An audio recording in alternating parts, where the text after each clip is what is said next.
If you're saying anything, I can't hear you. I'm not saying. Yeah, I see you your name lighting up, but I can't hear anything. Nothing at all? Nope, nope, it's working there. On.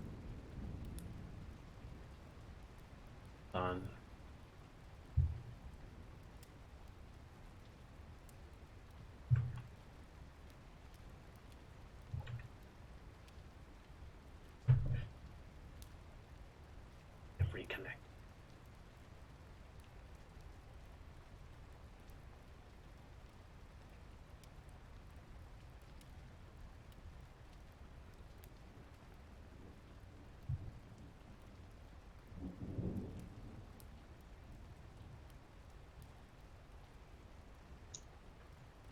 Hello.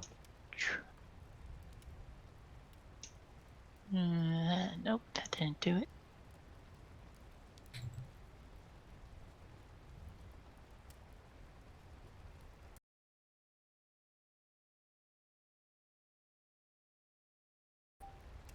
Hello? Hello, I fixed it. Did you hear me? I can hear you now. Okay, I reconnected it. It was a combination of the two. It had me set back on default again instead of my headphone. Oh, yeah, okay, that would do it.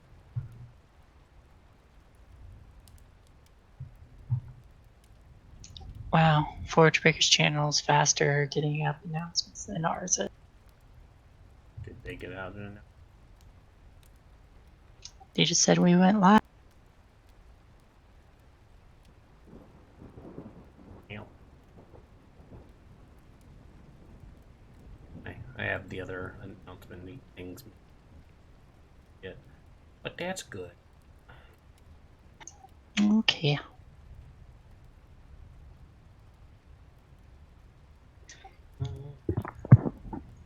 So, Oh, go ahead.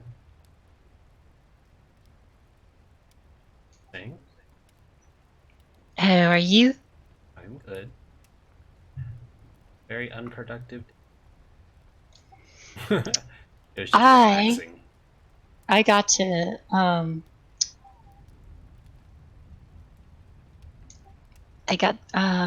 to help set up the Christmas Little Village thingy. Awesome. But I had to be super careful too because it's really hard to lift stuff. I can imagine. Post surgery, that's all really.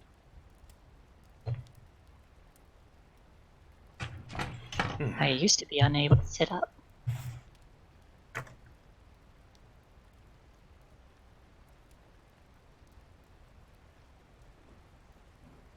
There we go. Got a bite of my bratwurst. Got a sip of my drink. Ready to go. Are you ready to roll? I am sore, so I won't be rolling, but I will be sitting. Laying around cutely. Yeah, I'll just sit here on my butt, not moving. Oh, I might move a little bit. Yeah. So, last time we read this, we got the introduction to the modern day Four Horsemen of the Apocalypse and what they were up to. We met Anathema, the witch who is the descendant of Agnes Nutter. We had Crowley and Aziraphale realize that their good intentioned and well constructed plan had met a hiccup. and they were attempting to backtrack their steps to find where the hitch had fallen off. And remind me again, Agnes Nutter was The the prophet who founder of wrote. the weird cult? No, Agnes Nutter is the woman who writes the nice and accurate prophecies of the book, Ah, okay. and Anathema is the witch who is in the current possession of one of the few copies that was lost when Crowley and Aziraphale hit her bike, and so now the book Yeah. is currently in the angel's possession. And she was using the book to follow the predictions that would lead up to the end of the world that were predicted quite soon.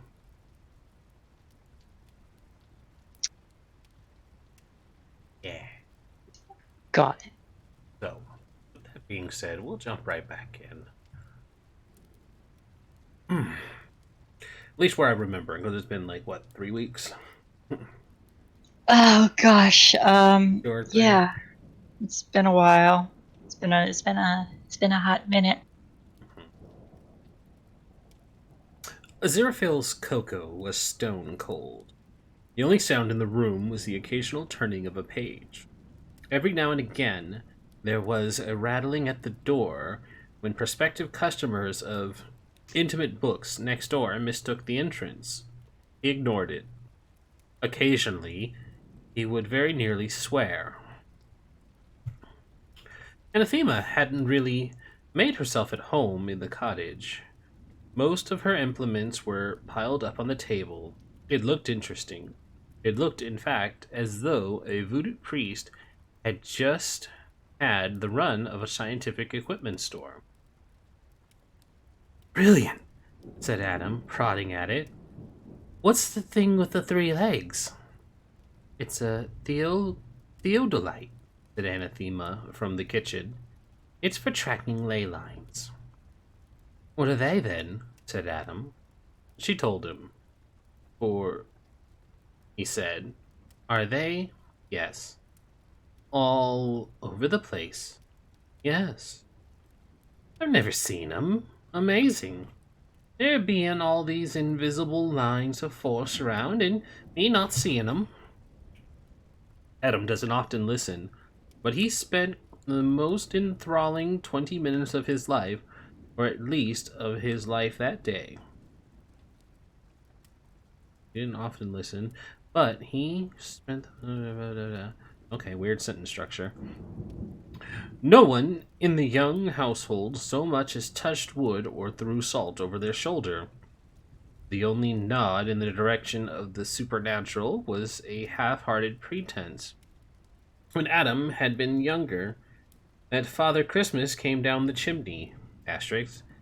If Adam had been in full possession of his powers in those days, the young's Christmas would have been spoiled by the discovery of a dead fat man upside down in the central heating duct. Antichrist and all. He'd been starved of anything more occult than a harvest festival.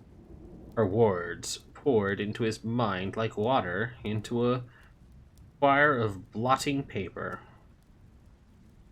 Dog lay under the table and growled. He was beginning to have serious doubts about himself. Anathema didn't only believe in ley lines, but in seals, whales, bicycles, rainforests, whole grain in loaves, recycled paper, white South Africans out of South Africa, and Americans out of practically anywhere down to and including Long Island. She didn't compartmentalize her beliefs. They were welded into one enormous, seamless belief, compared with which that had that had held by Joan of Arc seemed a mere idle notion. On any scale of mountain moving, it shifted at least point 0.5 on an allet or on an out. It may be worth noting here that the most human beings can rarely raise more than point 0.3 of an alt, 30 centalps. Adam believed things on a scale ranging from 2 through 15,640 Everest. Okay, references. no one had used, no one had even used the word environment in Adam's hearing before. South American rainforests were a closed book to Adam, and it wasn't even made of recycled paper. The only time he interrupted her was to agree with her views on nuclear power. I've been to a nuclear power station. It was boring. There was no green smoke or bubbling stuff in tubes. Shouldn't be allowed. Not having proper bubbling stuff when people have come all the way to see it, and having just a lot of men standing around, not even wearing spacesuits.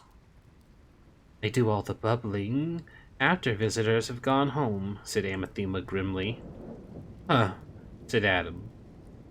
They should have done away with this minute. They should be done away with this minute. Serve them right for not bubbling, said Adam. Anathema nodded. She was still trying to put her finger on what was so odd about Adam, and then she realized what it was. He had no aura. She was quite an expert on auras. She could see them. If she stared hard... my pronunciations today. If she stared hard enough, there they were a little glow of light around people's heads, and according to a book she'd read, the color told you things about their health and general well-being. Everyone had one. In mean-minded, closed-in people, they were a faint, trembling outline, whereas expansive and creative people might have ones extending several inches from their body. She'd never heard of anyone without one, but she couldn't see one around Adam at all. Yet he seemed cheerful, enthusiastic, and as well balanced as a gyroscope. Maybe I'm just tired, she thought.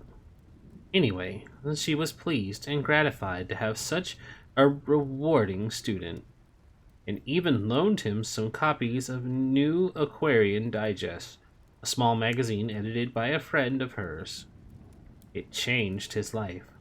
At least it changed his life for that day. To his parents' astonishment, he went to bed early, and then lay under the blankets until after midnight with a torch, the magazines, and a bag of lemon drops. The occasional brilliant emerged from his ferocious chewing mouth. When the batteries ran out, he emerged into the darkened room and lay back with his head pillowed in his arms, apparently watching the squadron of X-Wing TM fighters that hung from the ceiling. They moved gently in the night breeze. But Adam wasn't really watching them. He was staring instead into the brightly lit panorama of his own imagination, which was whirling like a fairground. This wasn't Wensleydale's aunt and a wine glass. This sort of occulting was a lot more interesting. Besides, he liked Anathema. Of course, she was very old. But when Adam liked someone, he wanted to make them happy. He wondered how he could make Anathema happy. It used to be thought that the events that changed the world, age chart, were things like big bombs, maniac politicians, huge earthquakes, or vast population movements. But it has now been realized that this is a very old-fashioned view held by people totally out of touch with modern thought. The things that really change the world, according to chaos theory, are the tiny things. A butterfly flaps its wings in the Amazon jungle, and subsequently a storm ravages half of Europe. Somewhere in Adam's sleeping head, a butterfly had emerged. It might, or might not, have helped Anathema get a clear view of things if she had been allowed to spot the very obvious reason why she couldn't see Adam's aura. It was for the same reason that people in Trafalgar Square can't see England. Not really sure why that is. Alarms went off. Of course, There's nothing special about alarms going off in the control room of a nuclear power station. They do it all the time. Of course not. Nope. It's because there are so many dials and meters and things that something important might not get noticed if it doesn't at least beep. And the job of shift charge engineer calls for a solid, culpable, unflappable kind of man, the kind you can depend upon not to make a beeline for the car park in an emergency. The kind of man, in fact, who gives the impression of smoking a pipe even when he's not. It was 3 a.m. in the control room of Turning Point Power Station. Normally, a, a nice, quiet time when there's nothing much to do but fill the log and listen to the distant roar of the turbines. Until now. Horace Gander looked at the flashing red lights. Then he looked at some dials. Then he looked at the faces of his fellow workers. Then he raised his eyes to the big dial at the far end of the room. 420 practically dependable and very nearly cheap megawatts were leaving the station. According to the other dials, nothing was producing them. He didn't say, "That's weird." He wouldn't have said, "That's weird," if a flock of sheep had cycled past playing violins. It wasn't the sort of thing a responsible engineer said. What he did say was, "Alf, you'd better ring the station manager." 3 very crowded hours went past. They involved quite a lot of phone calls, telexes, and faxes. 27 people were got out of bed in quick succession, and they got another 53 out of bed. Because if there is one thing a man wants to know when he is woken up in a panic at 4 a.m., it's that he's not alone. Anyway, you need all sorts of permissions before they let you unscrew the lid of a nuclear reactor and look inside. They got them. They unscrewed it. They had a look inside. Horace Gander said, "There's got to be a sensible reason for this. 500 tons of uranium don't just go up and walk away." A meter in his hand should have been screaming. Instead, it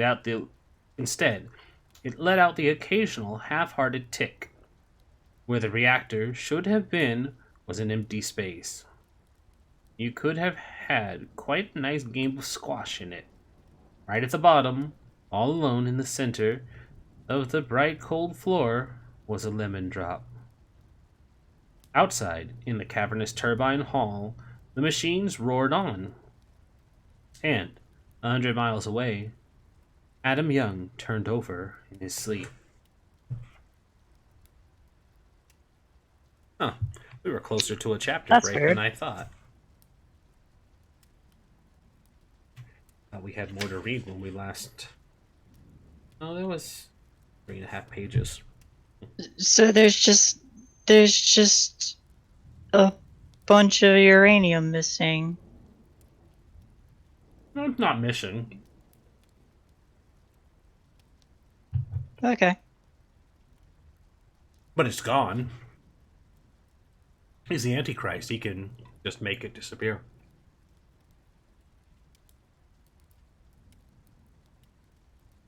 Or maybe it's a lemon drop. Who knows? Radioactive lemon drop. It wasn't even radioactive. His sensor didn't beep.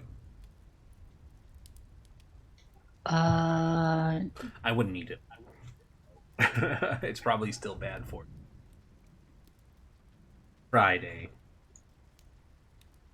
Raven Sable, slim and bearded and dressed all in black, sat in the back of his slimline black limousine, talking on his slimline black telephone to his West Coast base.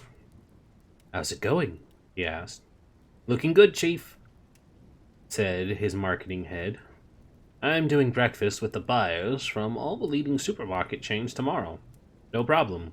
We'll have meals, TM, in all the stores this time next month." "Good work, Nick."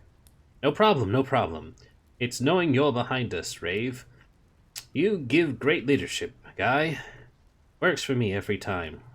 Thank you, said Sable. He broke the connection. He was particularly proud of Meals, TM.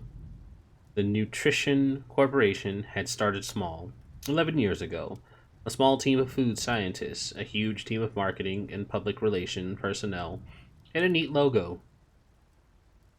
2 years of nutrition, and that's nutrition spelled N-E-W. Nutrition investments and research, and produced Chow TM.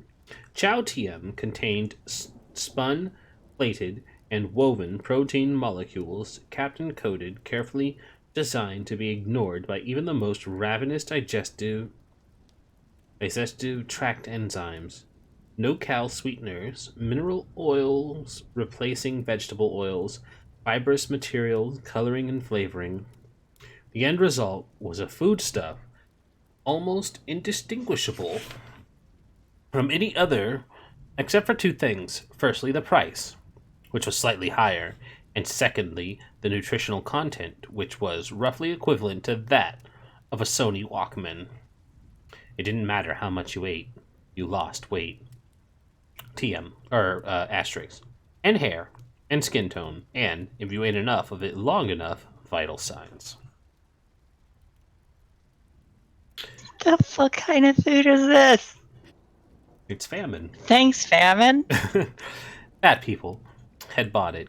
Thin people who didn't want to get fat bought it. Chow, TM, was the ultimate diet food. Carefully spun, woven, textured, and pounded to imitate anything from potatoes to venison, although the chicken sold best. Sable sat back and watched the money roll in. He watched Chow TM gradually fill the ecological niche that used to be filled by the old, untrademarked food. He followed Chow TM with Snacks TM, junk food made from real junk. Meals TM was Sable's latest brainwave. Meals was Chow, with added sugar and fat. The theory was that if you ate enough meals, you would A. get very fat, and B. die of malnutrition. The paradox delighted Sable. Meals were currently being tested all over America. Pizza meals, fish meals, Szechuan meals, macrobiotic rice meals, even hamburger meals. Sable's limousine was parked in the lot of a Des Moines, Iowa burger lord, a fast food franchise wholly owned by his organization. It was here they'd been piloting hamburger meals for the last 6 months. He wanted to see what kind of results they'd been getting. He leaned forward, tapped the chauffeur's glass partition. The chauffeur pressed a switch and the glass slid open. Sir? I'm going to take a look at our operation, Marlin. I'll be 10 minutes, then back to L.A. Sir. Sable sauntered into the burger lord. It was exactly like every other burger lord in America. McLordy the Clown danced in the kitty corner. The serving staff had identical gleaming smiles that never reached their eyes. And behind the counter, a chubby middle-aged man in a burger lord uniform slapped burgers onto the griddle, whistling softly, happy in his work. Sable went up to the counter. "Hello, my name is Marie," said the girl behind the counter. "How can I help you?" "A double blaster thunder biggin, extra fries, hold the mustard," he said. "Anything to drink?" "A special thick whippy choco banana shake." She pressed the little pictogram squares on the till. Literacy was no longer a requirement for employment in these restaurants. Smiling was. Then she turned to the chubby man behind the counter. "DBTB EF, hold mustard," she said. "Chalk shake." "Uh-huh," groaned the cook. He sorted the food into little paper containers, pausing only to brush the graying cowlick from his eyes.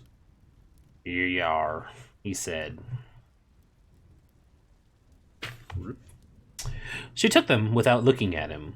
And he returned cheerfully to his griddle, singing quietly, "Love me tender, love me long, never let me go." The man's humming, Sable noted, clashed with the Burger Lord's background music, a tiny tape loop of the Burger Lord commercial jingle, and he had made a mental note to have him fired. "Hello, my name's Marie," gave Sable his meal, TM, and told him to have a nice day. He found a small plastic table, sat down in the plastic seat, and examined his food. Artificial bread roll. It was Art- all plastic. artificial bread roll. Artificial burger.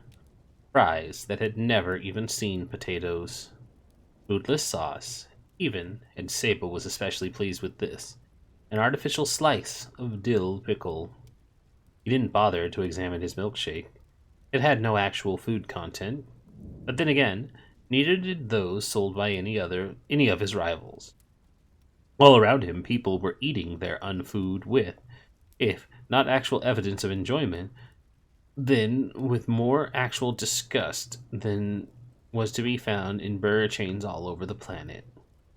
He stood up, took his tray over to the "Please dispose of your refuse with care" receptacle, and dumped the whole thing. If you had told him that there were children starving in Africa, he would have been flattered that you'd noticed.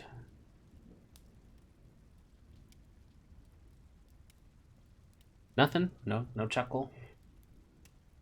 Oh, I mean, my response to that is usually, how is me eating it going to help them? But he's famine. He would be flattered that you noticed there were starving children in Africa. I know. Okay. It didn't escape me. Okay. I was waiting for the chuckle. All right. Um, where were we? Uh, there was a tug at his sleeve. "Party name of Sable?" asked a small, bespectacled man in an International Express cap, holding a brown paper parcel. Sable nodded. "Thought it was you." Looked around. Thought. "Tall gentleman with beard, nice suit. Can't be that many of them here. Package for you, sir." Sable signed for it. His real name. One word. 6 letters. Sounded like examine. "Thank you kindly, sir," said the delivery man. He paused. "Here," he said. "That bloke behind the counter. Does he remind you of anyone?" "No," said Sable. He gave the man a tip, $5, and opened the package. In it was a small pair of brass scales. Sable smiled. It was a slim smile, and was gone almost instantly. "About time," he said. He thrust the scales into his pocket, unheeding of the damage being done to the sleek line of his black suit, and went back to the limo. "Back to the office?" asked the chauffeur. "The airport," said Sable. "And call ahead. I want a ticket to England." "Yes, sir. Return ticket to England." Sable fingered the scales in his pocket. "Make that a single," he said. "I'll be making my own way back. Oh, and call the office for me. Cancel all appointments." "For how long, sir?" "The foreseeable future." And in the Burger Lord, behind the counter, the stout man with the cowlick slid another half-dozen burgers onto the grill. He was the happiest man in the whole world, and he was singing very softly. "He ain't never caught a rabbit," he hummed, "and he ain't no friend of mine." That's a callback to earlier in the book. Oh, it's been a while. There were tabloid rumors about Elvis being alive flipping burgers in Des Moines. Oh. Huh. Okay. Mm-hmm. Anyways, I just took a bite. The them listened with interest. There was a light drizzle, which was barely kept at bay by the old iron sheets and frayed bits of lino that roofed their den in the quarry. and they always looked to Adam to think of things to do when it was raining. They weren't disappointed. Adam's eyes were agleam with the joy of knowledge. It had been 3 a.m. before he had gone to sleep under a pile of new aquariums. And then, and then there was this man called Charles Fort, he said, and he could make it rain fish and frogs and stuff. Huh, said Pepper. I bet. Alive frogs?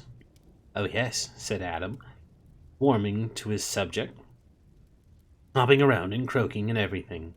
People paid him money to go away in the end, and he racked his brain for something that would satisfy his audience.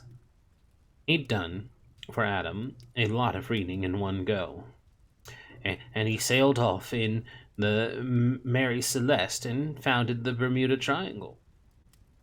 It's in Bermuda, he said, and added helpfully. No, I couldn't have done that, said Wensleydale sternly, because I've read about the Mary Celeste, and there was no one on it. It's famous for having no one on it. They found it floating around all by itself with no one on it. I didn't say he was on it when they found it, did I? Said Adam scathingly. Of course he wasn't on it, because of the UFOs landing and taking him off. I thought everyone knew about that. The them relaxed a bit. They were on firmer ground with UFOs. They weren't entirely certain about New Age UFOs, though. They'd listened politely to Adam on the subject, but somehow modern UFOs lacked punch. If I was an alien, said Pepper, voicing the opinion of them all, I wouldn't go around telling people all about mystic cosmic harmony, I'd say, her voice becoming hoarse and nasal like someone hampered by an evil black mask. This is a laser blaster, so you do what you're told, rebel swine. They all nodded.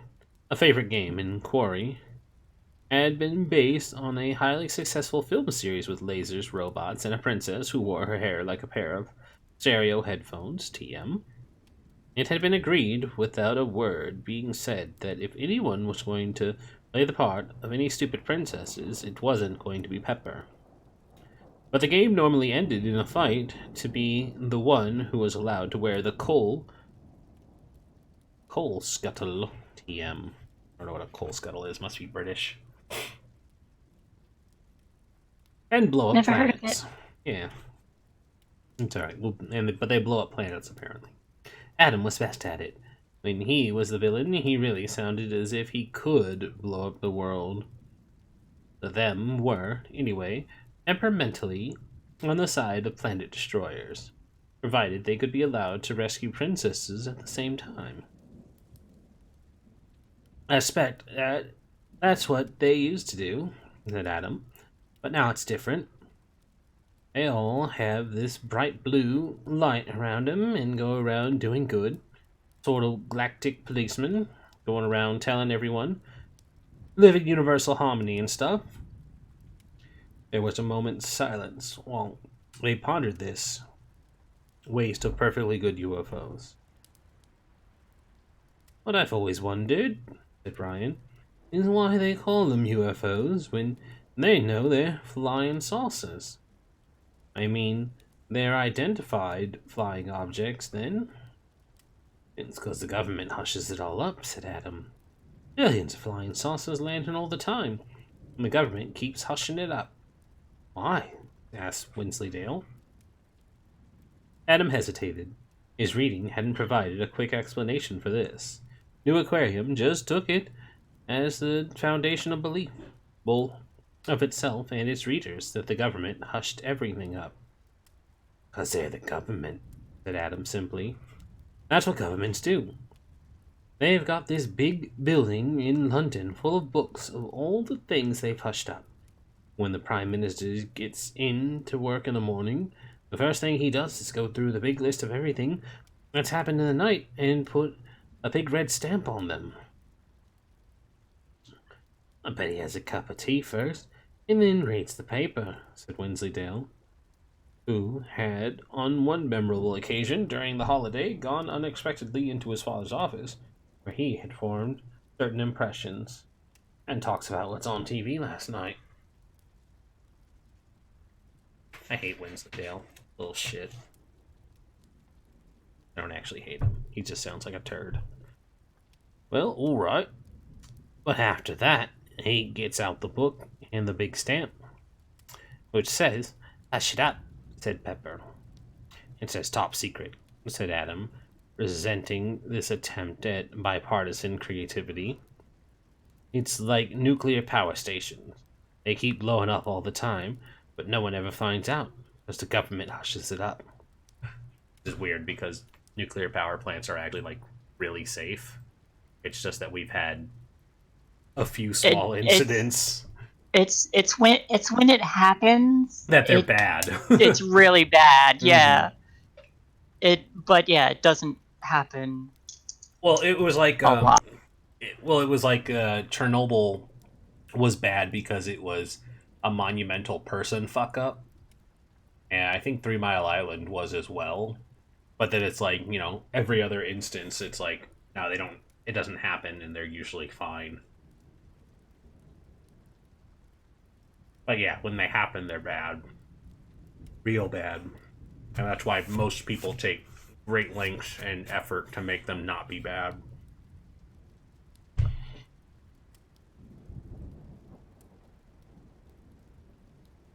They don't keep blowing up all the time," said Wensleydale severely. "My father says they're dead safe. It means we don't have to live in a greenhouse.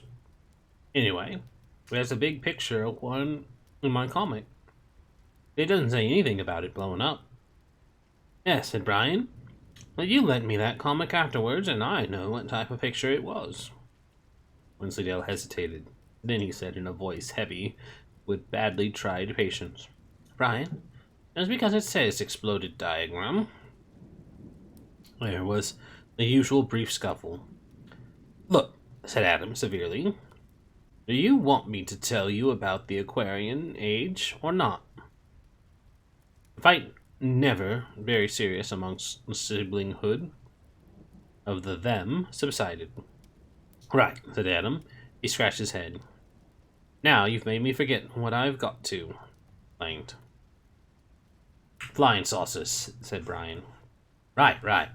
Well, if you do see a flying UFO, the government men come and tell you off," said Adam, getting back into his stride.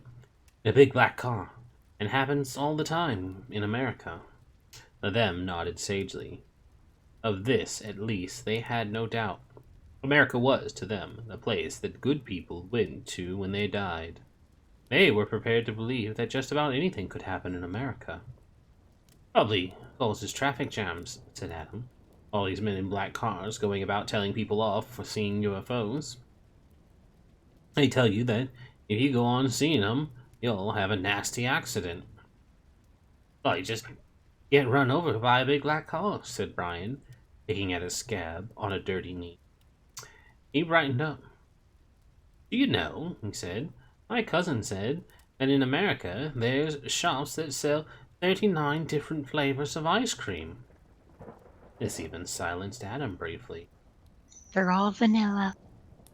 "There aren't 39 flavors of ice cream," said Pepper. "There aren't 39 flavors in the whole world." "There could be, if you mix them up," said Wensleydale, blinking owlishly. "You know, strawberry and chocolate, chocolate and vanilla." He sought for more English flavors. "Strawberry and vanilla and chocolate," he added lamely. "And then there's this Atlantis," said Adam loudly. He had their interests there. They enjoyed Atlantis. Cities that sank under the sea were right up the them's street. They listened intently to the jumbled account of pyramids, weird priesthoods, ancient secrets. "Did it just happen sudden or slowly?" said Brian. "Sort of sudden and slowly," said Adam, "'cause a lot of 'em got away in boats to all the other countries and taught 'em how to do maths and English and history and stuff."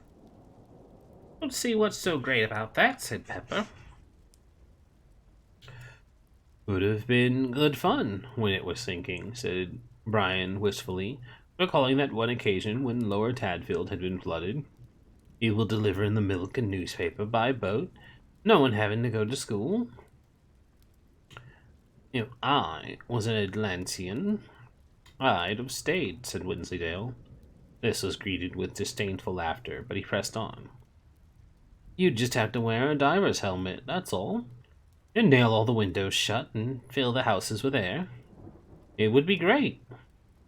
Adam greeted this with a chilly stare he reserved for any of them who came up with an idea he really wished he had thought of first. They could have done, he conceded, somewhat weakly. After they'd sent all the teachers off in the boats, maybe everyone else stayed on and when it went down. You wouldn't have to wash, said Brian, whose parents forced him to wash a great deal more than he thought could possibly be healthy. Not that it did any good. There was something basically ground in about Ryan, as everything would stay clean, and you could grow seaweed and stuff in the garden, and shoot sharks, and have a pet octopus and stuff. And there wouldn't be any schools and stuff because they got rid of all the teachers. You could still be down there now, said Pepper. They thought about the Atlantean, clad in flowing mystic robes and goldfish bowls, enjoying themselves deep under the choppy waters of the ocean. Huh, said Pepper, summing up their feelings. What shall we do now? Said Brian, which brightened up a bit. In the end, they played Charles Fort Discovering Things.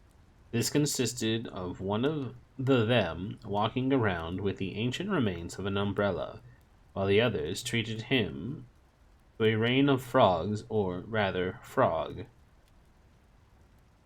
They could only find one in the pond. It was an elderly frog, who knew the them of old, and tolerated their interests as the price it paid for a pond otherwise free of moorhens and pike. It put up with the things good-naturedly for a while before hopping off to a secret and so far undiscovered hideout in an old drainpipe. Then they went home for lunch. Adam felt very pleased about the morning's work. He'd always known that the world was an interesting place, and his imagination had peopled it with pirates and bandits and spies and astronauts and similar. But he also had a nagging suspicion that, when you seriously got right down to it, they were all just things in a book and didn't properly exist anymore. Whereas this Aquarian Age stuff was really real. Grown-up people wrote lots of books about it. New Aquarian was full of adverts for them, and Bigfoots, and Mothmen, and Yetis, and sea monsters, and Surrey pumas really existed. If Cortez, on his peak in Darien, had slightly damp feet from efforts at catching frogs, he'd have just felt like Adam at that moment. The world was bright and strange, and he was in the middle of it. He bolted his lunch and retired to his room. There were still quite a few new Aquarians he hadn't read yet.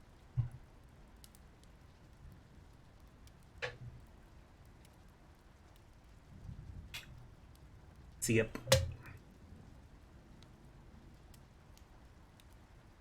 The cocoa was a congealed brown sludge half filling the cup. Certain people had spent hundreds of years trying to make sense of the prophecies of Agnes Nutter. They had been very intelligent in the main. Anathema Device, who was about as close to being Agnes as genetic drift would allow, was the best of the bunch, but none of them had been angels. Many people, meeting Aziraphale for the first time, formed three impressions: that he was English, that he was intelligent, and that he was gayer than a tree full of monkeys. on nitrous oxide. That's pretty gay, I guess. That seems accurate. That seems pretty gay. Two of them, or two of these, were wrong. Hmm. Heaven is not in England. Whatever certain poets may have thought, and angels are sexless unless they really want to make an effort. Hmm. There you go. He may appear gay, but he doesn't have a gender. He's non-binary. They are non-binary. Although they do say he, so maybe he. Hmm. Oh wait, no. Sex and gender are different. That's right. Okay, whatever. Let's Yeah. not get into this. Like let's not mix this up right now while we're reading. Yeah, he doesn't have anything down below there. It's like Unless he wants to. unless he really wants to. It's like have you ever seen Dogma? I don't think so. Dogma is a Kevin Smith book, basically about the same, more or less the same thing. It's the end times, but it's the a pair of angels decide that they're going to bring about the end of the world, basically because kind of like Crowley and Aziraphale, they've been on Earth for a really long time, but these two are really bitter because uh, they decided that they didn't like what God was doing, and so they got banished for voicing their opinion, and so they were going to bring about the end of the world, and so the Metatron has to call upon uh, one of Jesus's descendants, not actually one of Jesus's children, but the understanding that because Mary was still married to Joseph, that he had siblings, and the siblings still have a bit of divine spark in them because of Mary's interaction with God when she had the Immaculate Conception. And so basically, there's a scene where the character who is a descendant of Jesus meets the Metatron, who's played by Alan Rickman. He shows up. He shows up in her room doing like the angelic entry, where it's like, "Behold the Metatron, I am great. God is awesome," and he's like doing this whole speech. And because he shows up in her house in the middle of the night, she attacks him, and she's like, "Don't you try and rape me?" And he's like, "Oh please, I couldn't even if I wanted to." And he like unbuckles his pants, and they basically just swap out a mannequin underside. Where he's like, Yeah. "Look at it. Nothing. There's nothing here. I couldn't do it if I wanted to." But yeah, Behold the glory of divinity. yep, yeah. And apparently, one of the running jokes too was it was like Alan Rickman's like, yeah, they had to make a Metatron because like the first couple of atoms exploded when God tried to talk to them directly, so they needed to have someone to speak for him. And they're like, wait, Well, yeah. they're like, wait, what do you mean atoms? They were like, yeah, he wasn't the first one. There's a trial and error sort of thing.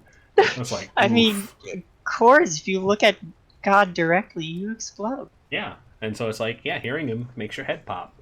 But yeah, you find out God's a woman and all other kinds of fun stuff in it. But it's Ben Affleck and Matt Damon are the evil angels trying to take over the world. It is interesting. The first variation of like a god or a divine being was depicted female. Mm-hmm. Mm-hmm. Mm-hmm. Yeah, yeah, that's true. Um, Uh, f- Female holding a moon, I think.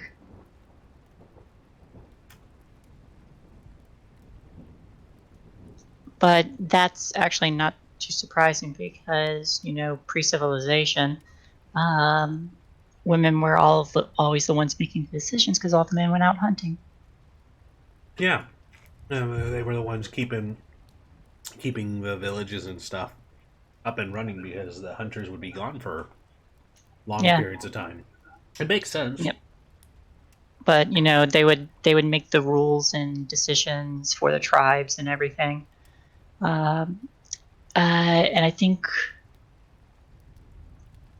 they found, and I forget what the engraving was, but they found like like like Paleolithic kind of engraving, and it was a female figure and like holding what was probably a crescent moon Mm-hmm. with different notches in it.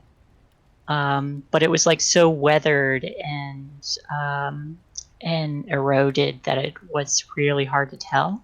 Mm-hmm. The one thing they could tell was that the notches were from different people. Like it was carved from uh, multiple people. Mm-hmm. Yeah, it's cool stuff. No, it's a fairly, uh, like historically speaking, patriarchal society is a fairly recent thing, despite what the historical paradigm tries to convince people of. It's a very new concept that only happened within like the last couple thousand years. Mm-hmm. But in the history of us, it's largely not been that way. Uh, yeah, it's always neat stuff. We should watch Dogma sometime. It's a little long, but I think you would appreciate it because you have that appreciation for the mythological stuff that's tied to Christianity, even if they don't want you to ever call it mythology, but it is. Um, I mean, as far as like a lot of mythology goes, there's usually a bit of truth to all of them. A Mm-hmm. lot of them are going to be allegory. I, I, I believe, and on but like the thing is, a lot of stuff that doesn't make sense anymore is because it was designed for that time period, which may or may not apply anymore. Yep.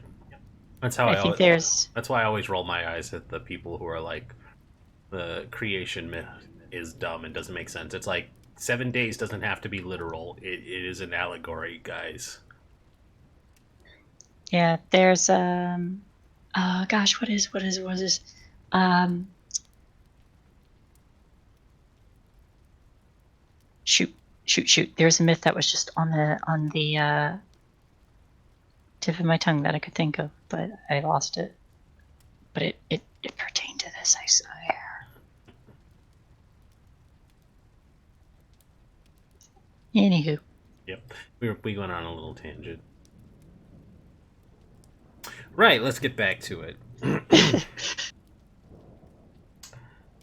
Okay, right.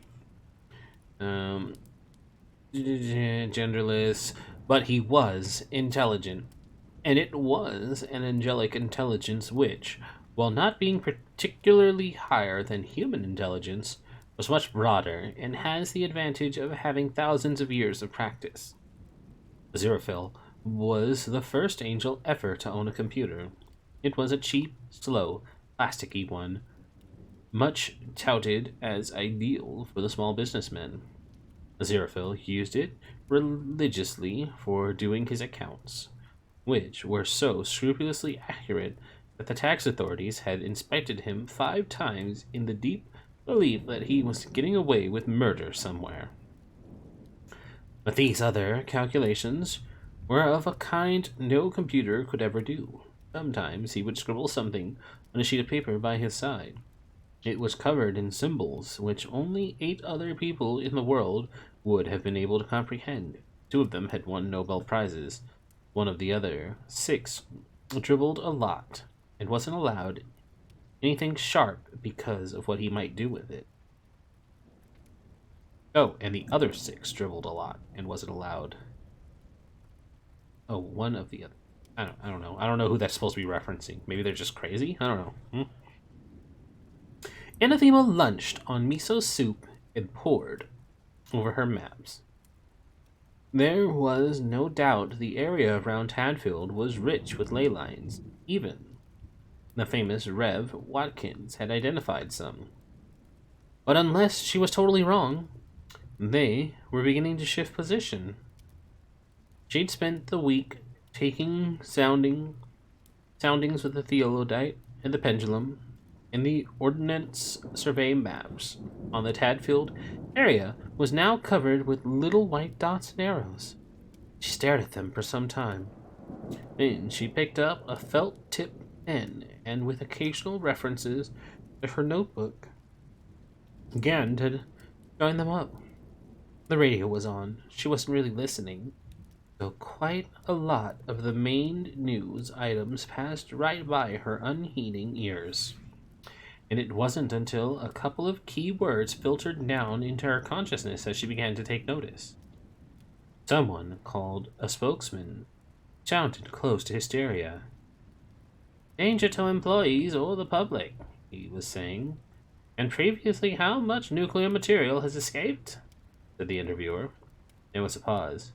"We wouldn't say escaped," said the spokesman. "Not escaped. Temporarily mislaid." "You mean it is still on the premises?" "We certainly cannot see how it could have been removed from them," said the spokesman. "Surely you have considered terrorist activity?"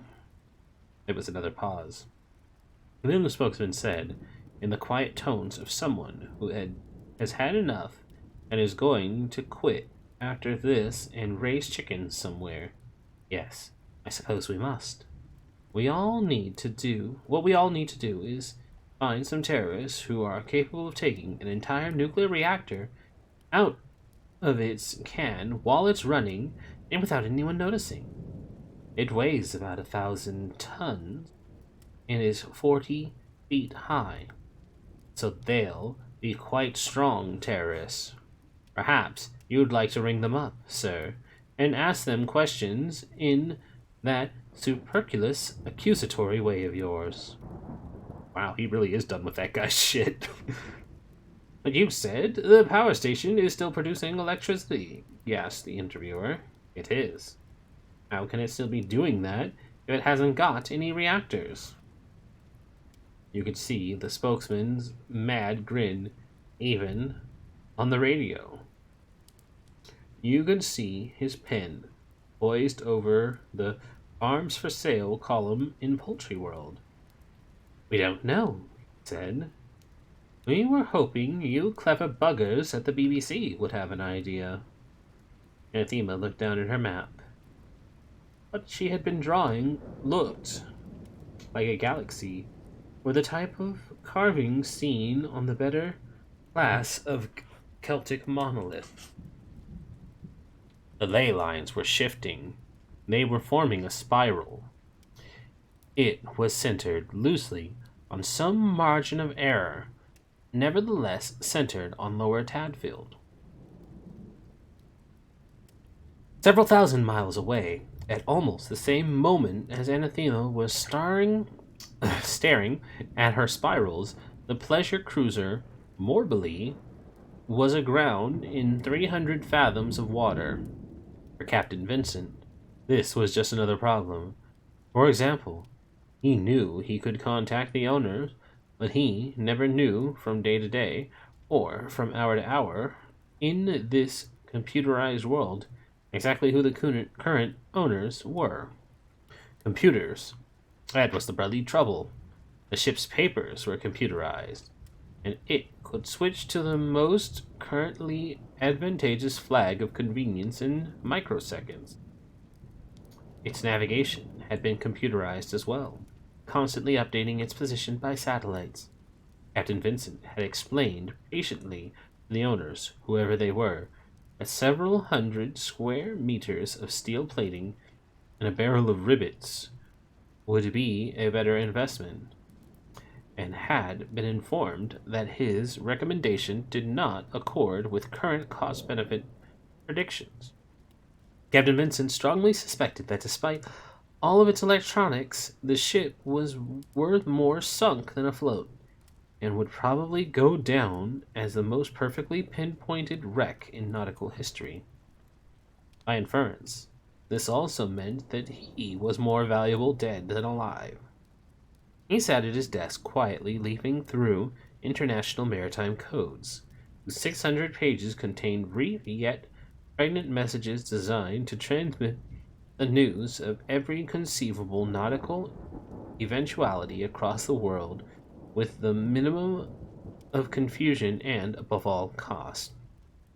What he wanted to say was this: was sailing SSW at position 33 degrees north, 47 degrees 72 west, first mate, who you may recall was appointed in New Guinea against my wishes and is probably a headhunter, indicated by signs that something was amiss.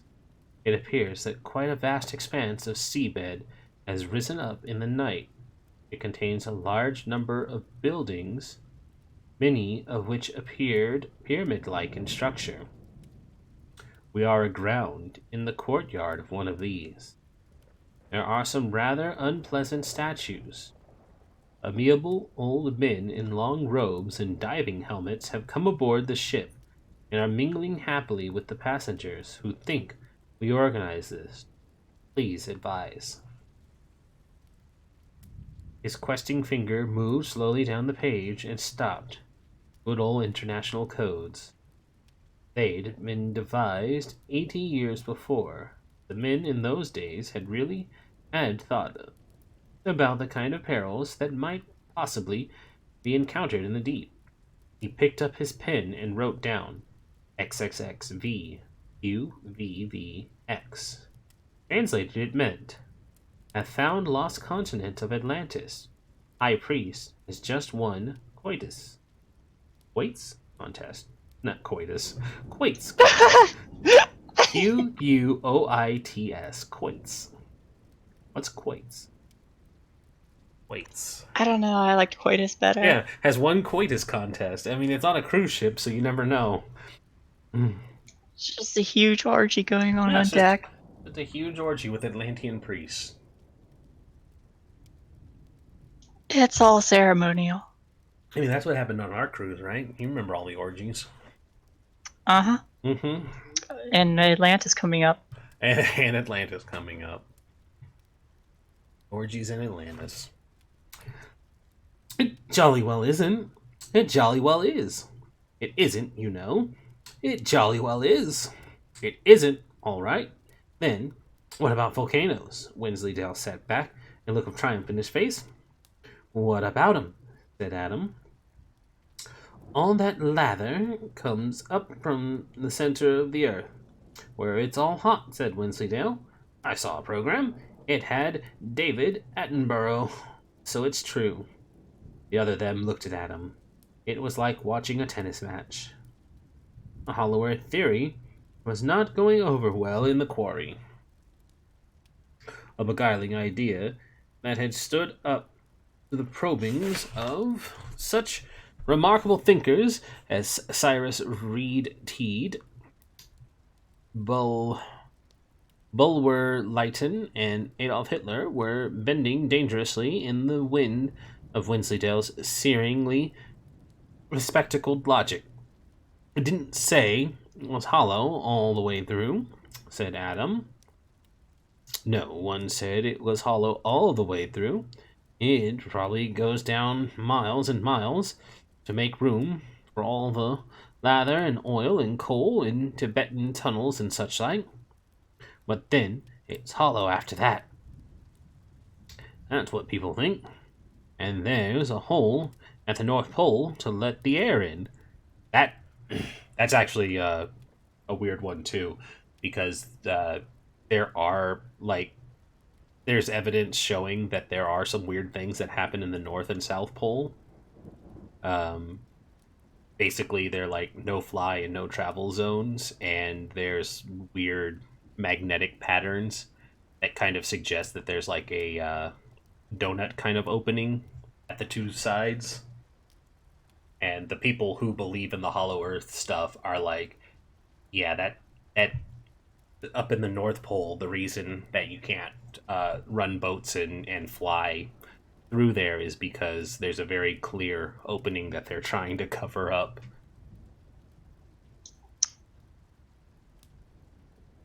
Yeah, that's There's they're saying there's weird stuff that's happening at the magnetic poles. Mm-hmm. Of course Basically, there is. They're freaking magnetic poles. yeah.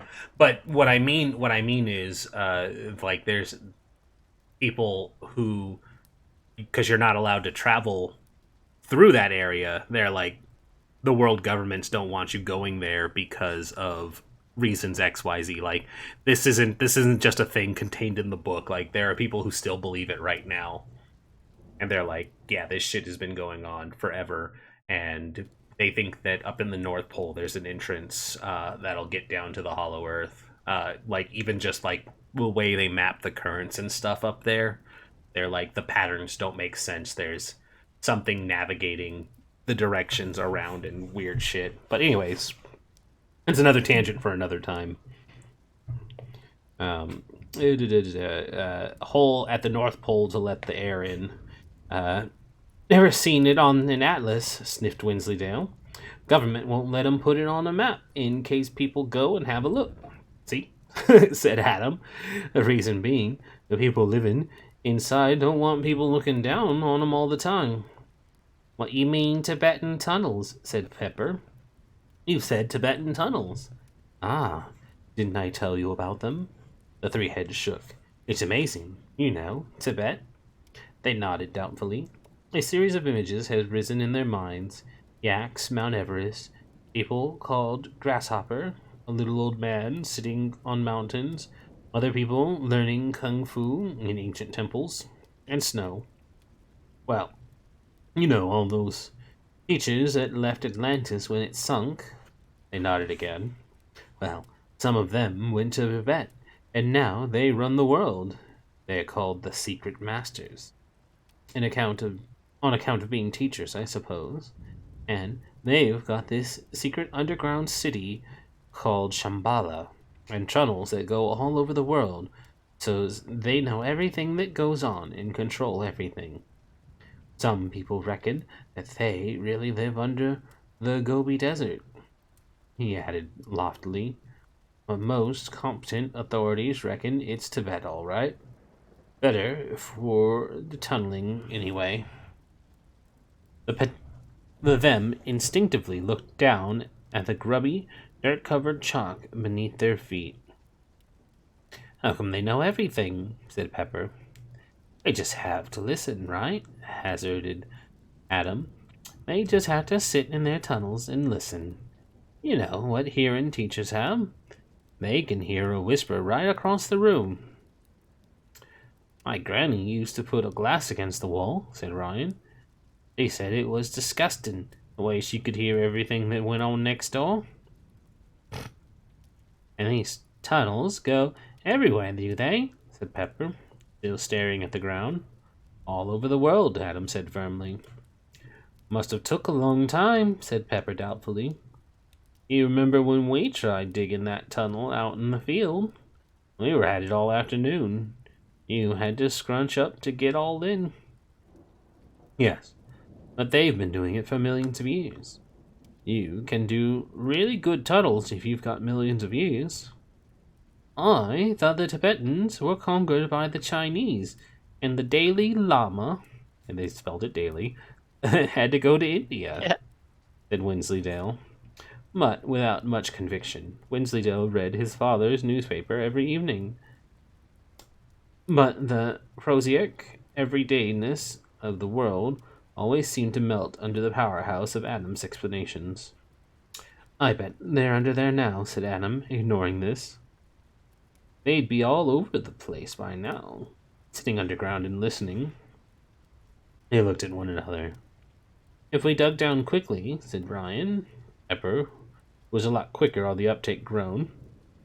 What'd you have to go and say that for? Said Adam. Fat lot of good us trying to surprise them now, isn't it? And with you shouting out something like that, I was just thinking we could dig down and you just have to go and warn them. I love children logic.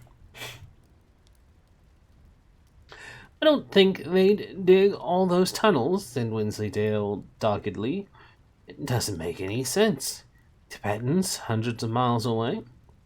Oh yes, I suppose you know more about it than Madame Blavatsky, sniffed Adam. Now, if I was a Tibetan, said Wensleydale, in a reasonable tone of voice, I'd just dig straight down to the hollow bit in the middle, then run around the inside and dig straight up where I wanted to be. They gave this due consideration. You've got to admit that's more sensible than tunnels, said Pepper. Yes, well, I expect that's what they do, said Adam. They'd be bound to have thought of something as simple as that. Ryan stared dreamily at the sky, while his finger prodded the contents of one ear. Funny, really, he said. You spend your whole life going to school and learning stuff, and they never tell you about stuff like the Bermuda Triangle and UFOs, and all these old masters running around the inside of the world. Why do we have to learn boring stuff when there's all this brilliant stuff we could be learning? That's what I want to know. There was a chorus of agreement. Then they went out and played Charles Fort and the Atlanteans versus the ancient masters of Tibet. But the Tibeters claimed that using mystic ancient lasers was cheating.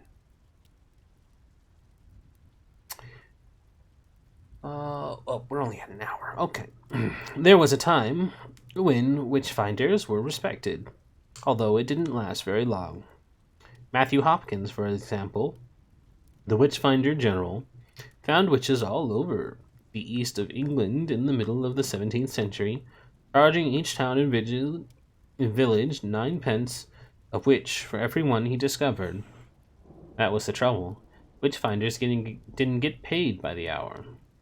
Any witch-finder who spent a week examining the local crones and then told the miller, "Well done, and a pointy hat among the lot of them," would get fulsome thanks, a bowl of soup, and a meaningful goodbye. So in order to turn a profit, Hopkins had to find a remarkable number of witches. This made him more than a little unpopular with the village councils, and he was himself hanged as a witch by the East Anglian village, who had sensibly realized that they could cut their overheads by eliminating the middleman. Rough. And it is thought by many that Hopkins was the last witch hunter general. In this way, they would, strictly speaking, be correct. Possibly, not in the way they imagined, however, the Witchfinder army marched on, just slightly more quietly. There was no real Witchfinder general, nor was there a Witchfinder colonel, a Witchfinder major, a Witchfinder captain, or even a Witchfinder lieutenant. The last one was killed falling out of a very tall tree in Caterham, 1933, while attempting to get a better view of something he believed was a satanic orgy of the most degenerate persuasion, but was in fact the Caterham and Wakefield Market Traders Association annual dinner and dance. There is, however, a Witchfinder sergeant. There is also now a Witchfinder private. His name is Newton Pulsifer. It was the advertisement that got him on the Gazette. Between a fridge for sale and a litter of not exactly Dalmatians. Join the professionals. Part-time. Assistant required to combat the forces of darkness. Uniform, basic training provided. Field promotion certain. Be a man. In his lunch hour, he phoned the number at the bottom of the ad. A woman answered. "Hello," he began tentatively. "I saw your advert." "Which one, love?" The one in the paper." "Right, love. Well, Madam Tracy draws aside the veil every afternoon except Thursdays. Parties welcome. When would you be wanting to explore the mysteries, love?" Newton hesitated. "The advert says, 'Join the professionals,'" he said. "It didn't mention Madam Tracy." "That'll be Mr. Sadwell's you'll be wanting then. Just a sec. I'll see if he's in." Later, when he was on nodding terms with Madam Tracy, Newt learned that he had that if he had mentioned the other ad, the one in the magazine, Madame Tracy would have been available for strict discipline and intimate massage every evening except Thursdays. There was yet another ad in the phone box somewhere. When, much later, Newt asked her what this one involved, she said Thursdays. Eventually, there was the sound of feet in uncarpeted hallway, a deep coughing, and a voice the color of an old raincoat rumbled. Voice? The color of an old raincoat. Well, that's imagery, isn't it? I read your advert. Join the professionals. I wanted to know a bit more about it. I. As many as would like to know more about it. And there's many. The voice trailed off impreviously, then crashed back at full volume. There's many as wouldn't. Oh, squeaked Newton. What's your name, lad? Newton, Pulsifer. Lucifer? What's that you say? Are ye the spawn of darkness, a tempting, beguiling creature from the pit, wanton limbs streaming from the flesh pots of Hades, in tortured and lubricous thrall to your Stygian and hellish masters? That's Pulsifer, explained Newton, with a P. I don't know about the other stuff, but we come from Surrey. The voice on the phone sounded vaguely disappointed. Oh, aye. Well then, Pulsifer. Pulsifer. I've seen that name before, maybe. Don't know, said Newton. My uncle runs a toy shop in Hounslow, he added, in case this was any help. Is that so? Said Shadwell. Mr. Shadwell's accent was unplaceable. Oh, apparently I need to change that up then. It careered around Britain like a milk race. Here's a mad Welsh drilling sergeant. Here's a High Kirk elder who'd just seen someone doing something on a Sunday.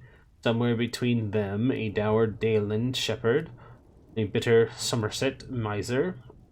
It didn't matter where the accent went. It didn't get any nicer.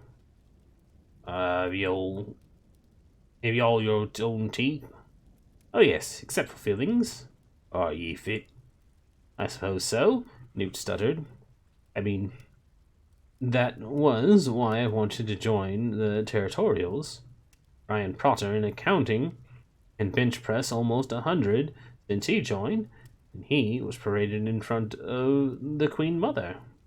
How many nipples? Pardon? Nipples, laddie, nipples, said the voice testily. How many nipples have you got? 2? Good. Have you got your Arnie scissors? What? Scissors! Scissors, are you deaf? No, yes, I mean, I've got scissors. I'm not deaf. How many nipples you got? What are these questions? Yep. There are questions about nipples.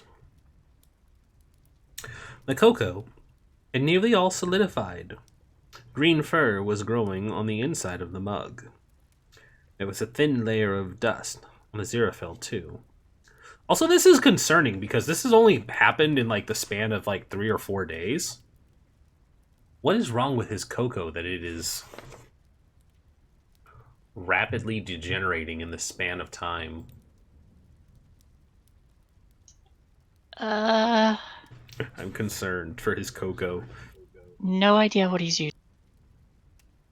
A stack of notes was building up beside him. The nice and accurate prophecies was a mass of improvised bookmarks made of torn strips of Daily Telegraph. Xerophil stirred and pinched his nose. He was nearly there. He had got the shape of it. He'd never met Agnes. She was too bright, obviously.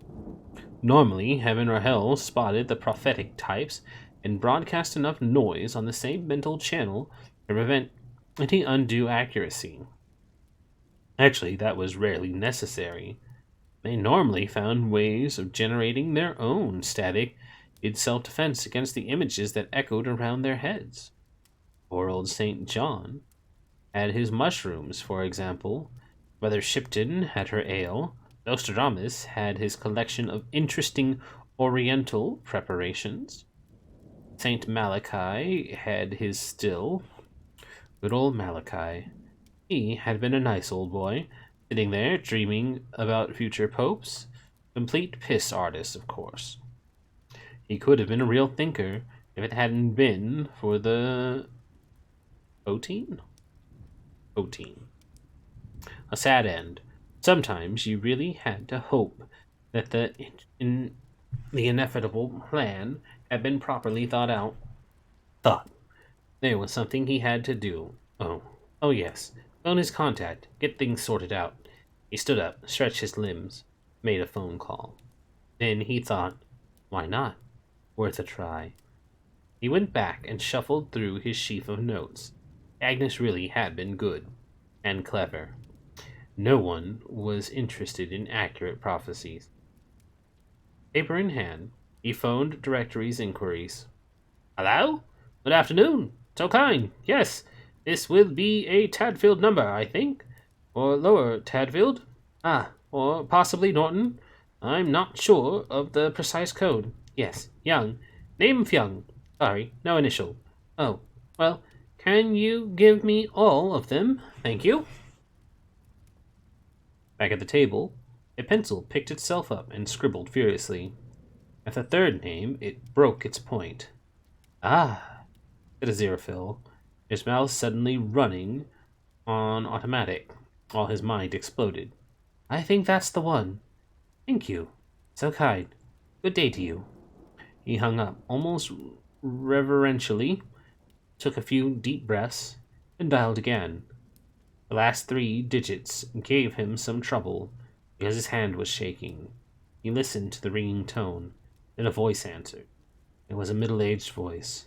Not unfriendly, but probably it had been having a nap and was not feeling at its best. It said, Hadfield 666. Aziraphale's hand started to shake. Hello, said the receiver. Hello. Aziraphale got a grip on himself. Sorry, he said. Right number. He replaced the receiver. Newt wasn't deaf, and he did have his own scissors. He also had a huge pile of newspapers.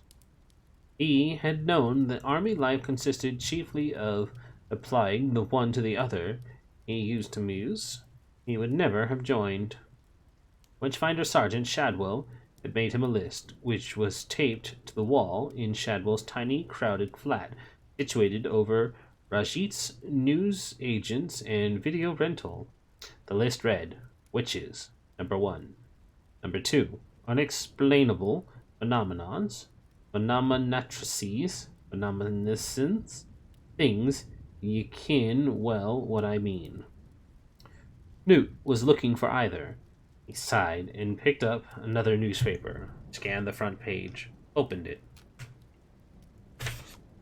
Ignored page 2. Never anything on there. Then blushed crimson as he performed the obligatory nipple count on page 3. Shadwell had been insistent about this. You can't trust them, the cunning buggers, he said. It'd be just like them to come right out in the open like to find us. Couple in black turtleneck sweaters glowered at the camera on page 9. They claimed to lead a large coven of saffron Weldon and to restore sexual potency by the use of small and very phallic dolls. The newspaper was offering 10 of the dolls to readers who were prepared to write my most embarrassing moment of impotency stories. Newt cut the story out and stuck it into a scrapbook. There was a muffled thumping at the door. Newt opened it, and a pile of newspapers stood there.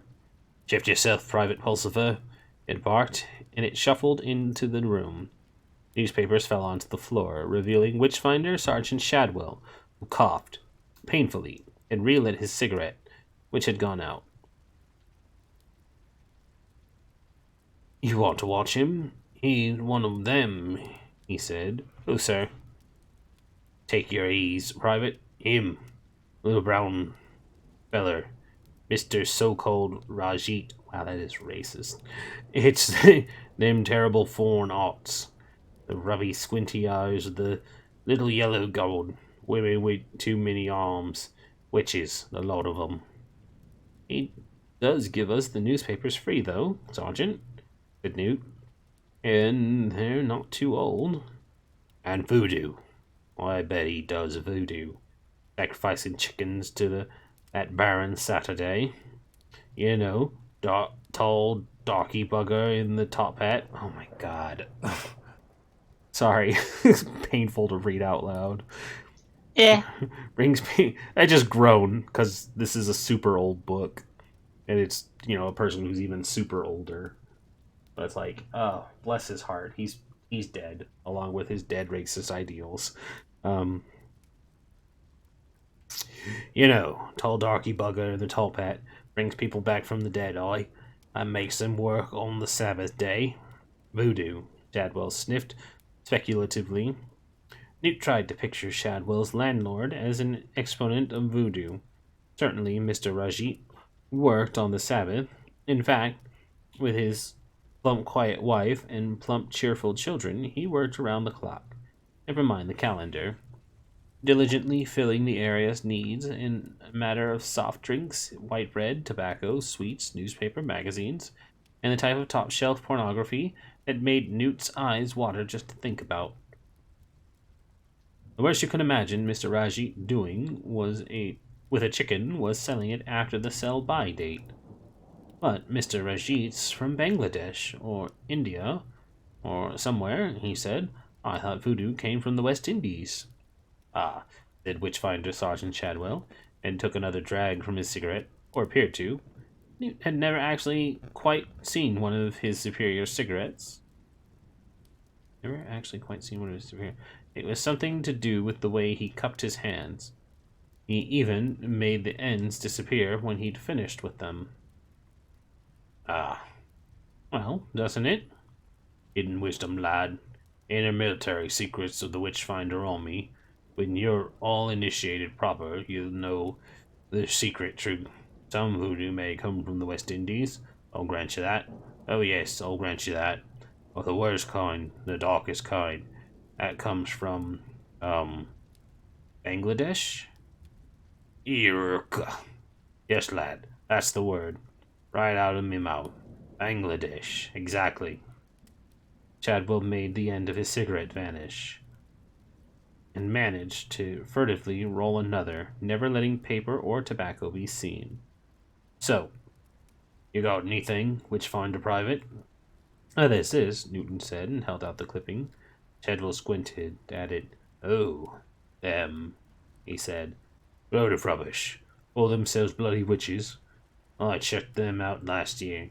Went down with me armory of righteousness and packet of firelighters. Jimmied the place open, and they were clean as a whistle. Mail order bee jelly business they're trying to pep up. Load of rubbish. Wouldn't know familiar spirit if it chewed out the bottoms of their trousers. Rubbish. It's not like it used to be, laddie. He sat down and poured himself a cup of sweet tea from a filthy thermos. Did I ever tell you how I was recruited to the army? He asked. Newt took this as his cue to sit down. He shook his head. Chadwell lit the roll up with a battered Ronson lighter and coughed appreciatively. My cellmate he was, Witchfinder captain for folks. 10 years for arson, burning a coven in Wimbledon. Would have got them all too if it wasn't the wrong day. Good fellow. Told me about the battle, and great war between heaven and hell. It was him that had me, and told me the inner secrets of the Witchfinder army. Familiar spirits, nipples, all that. Knew he was dying, you see. Got to have someone to carry on the tradition, like you is now. He shook his head. That's what we reduced to, lad, he said. A few 100 years ago, we was powerful. We stood between the world and the darkness. We was the thin red line. Thin red line of fire, you see. I thought the churches, Newt began. Pah! Said Shadwell. Newt had seen the word in print, but this was the first time he had ever heard anyone say it. Churches. What good do they ever do? Them just as bad. Same line of business, nearly. You can't trust them to stamp out the evil one. Of course, if they did, they'd be out of that line of business. If you're going up against a tiger, you don't want fellow travelers whose idea of hunting is to throw meat at it. Oh, this guy's voice is killing me.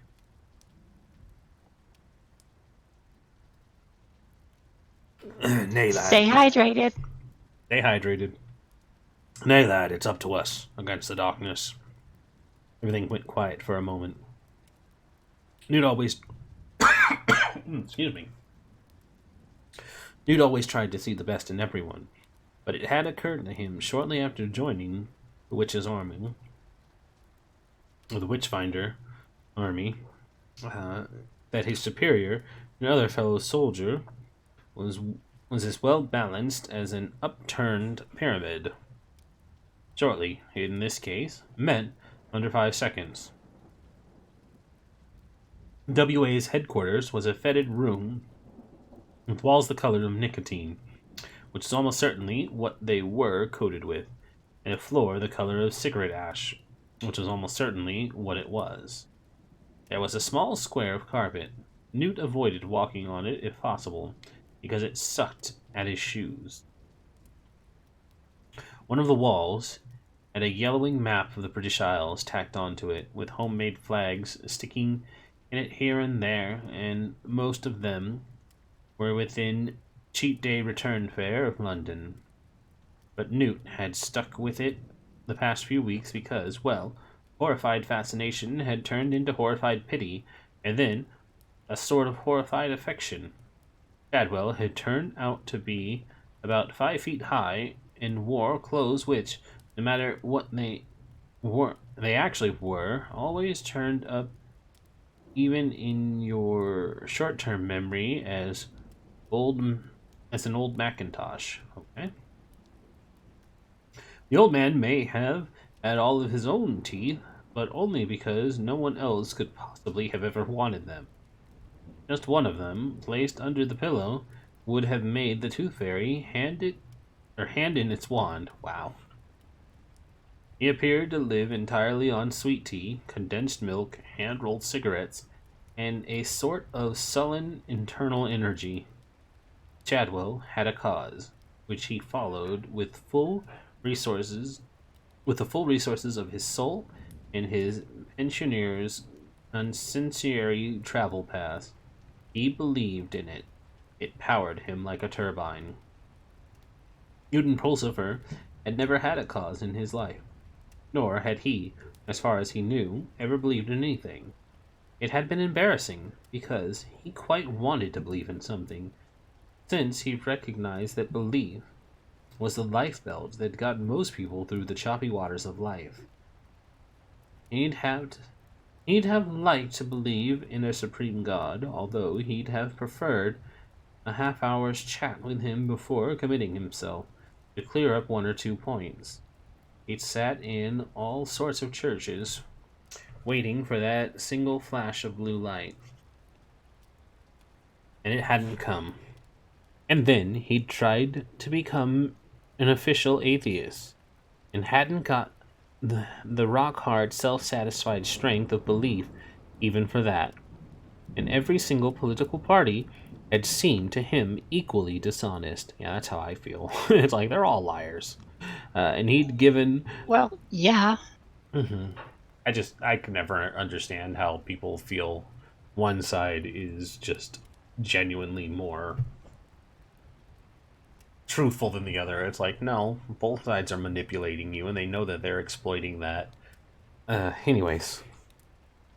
He'd given up on ecology when the ecology magazine he'd been subscribing to had shown its readers a plan of a self-sufficient garden, and had drawn the ecological goat tethered within 3 feet of the ecological beehive, Newt had spent a lot of time at his grandmother's house in the country, and thought he knew something about the habits of both goats and bees, and concluded, therefore, that the magazine was run by a bunch of bib-overalled maniacs. Okay? Besides, it used the word community too often. Newt had always suspected that people who regularly used the word community were using it in a very specific sense that excluded him and everyone he knew. Then, he tried believing in the universe, which seemed sound enough until he'd innocently started reading new books with words like chaos and time and quantum in the titles. He found that even the people whose jobs of work was, so to speak, the universe, didn't really believe in it, and were actually quite proud of not knowing what it really was, or even if it could theoretically exist.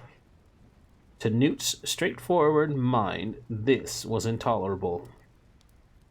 Newt had not believed in the Cub Scouts, and then, when he was old enough, not in the Scouts either. He was prepared to believe, though, that the job of wages clerk at United Holdings PLC, possibly the most boring in the world. This is how Newton Pulsifer looked as a man. If he went into a phone booth and changed, he might manage to come out looking like Clark Kent. But he found he rather liked Shadwell. People often did, much to Shadwell's annoyance. The Rajites liked him because he always eventually paid his rent and didn't cause any trouble, and was racist in such a glowering, undirected way that it was quite inoffensive. Oh, God. It was simply that Shadwell hated everyone in the world, regardless of caste, color, or creed, and it wasn't going to make any exceptions for anyone. That's not racism. That just means he hates everyone equally. That's the opposite of racism. It just means he's a jerk. Oh well, I guess that's endearing.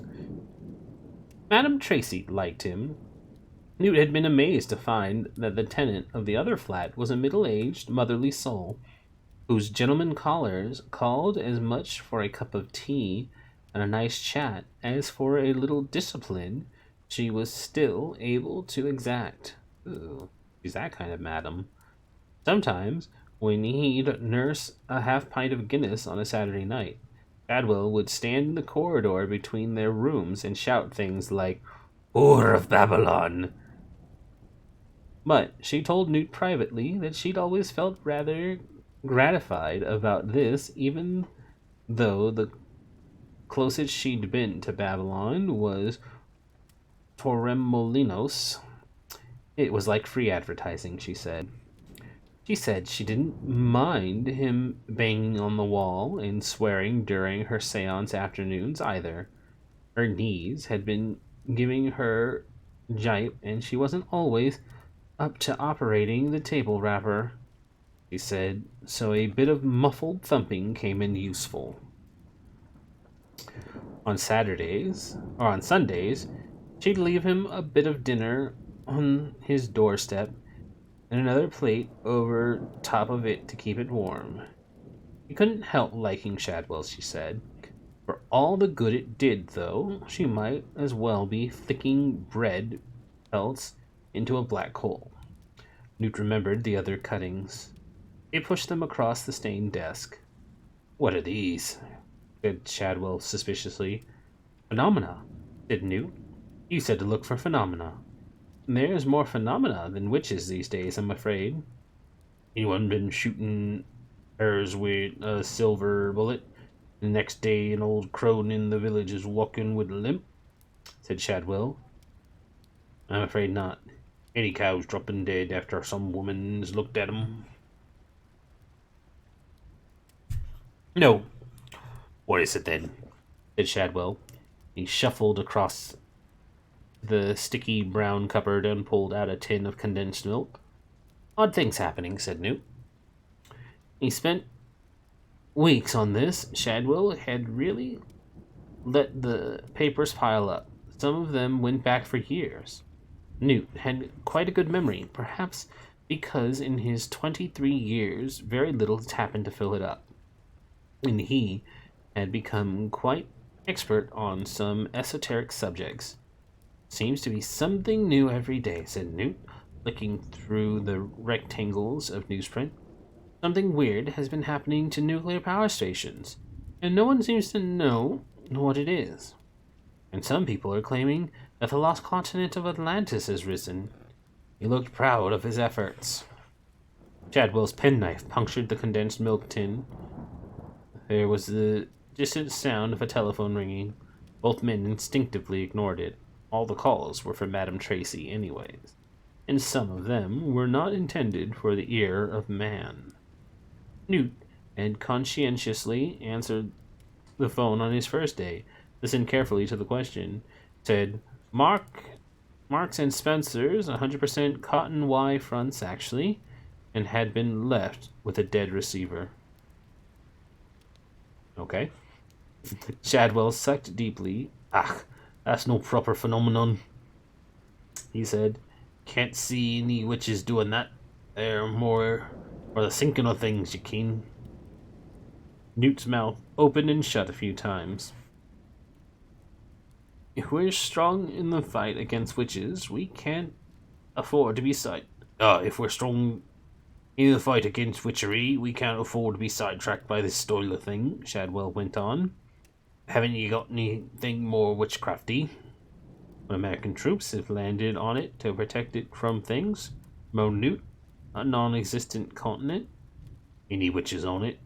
Said Shadwell, showing a spark of interest for the first time. It doesn't really say. Ah, it's just politics and geography, said Shadwell dismissively. Madame Tracy poked her head around the corner. Ooh, Mr. Shadwell, she said, giving Newt a friendly little wave. A gentleman on the telephone for you. Hello, Mr. Newton. Oh, we, harlot, said Shadwell automatically. He sounds ever so refined, said Madame Tracy, taking no notice. And I'll be getting us a nice bit of liver for Sunday. I'd sooner sup with the devil, woman. I'd sooner sup with the devil, woman. I love the way that he has this guy's accent spelled out.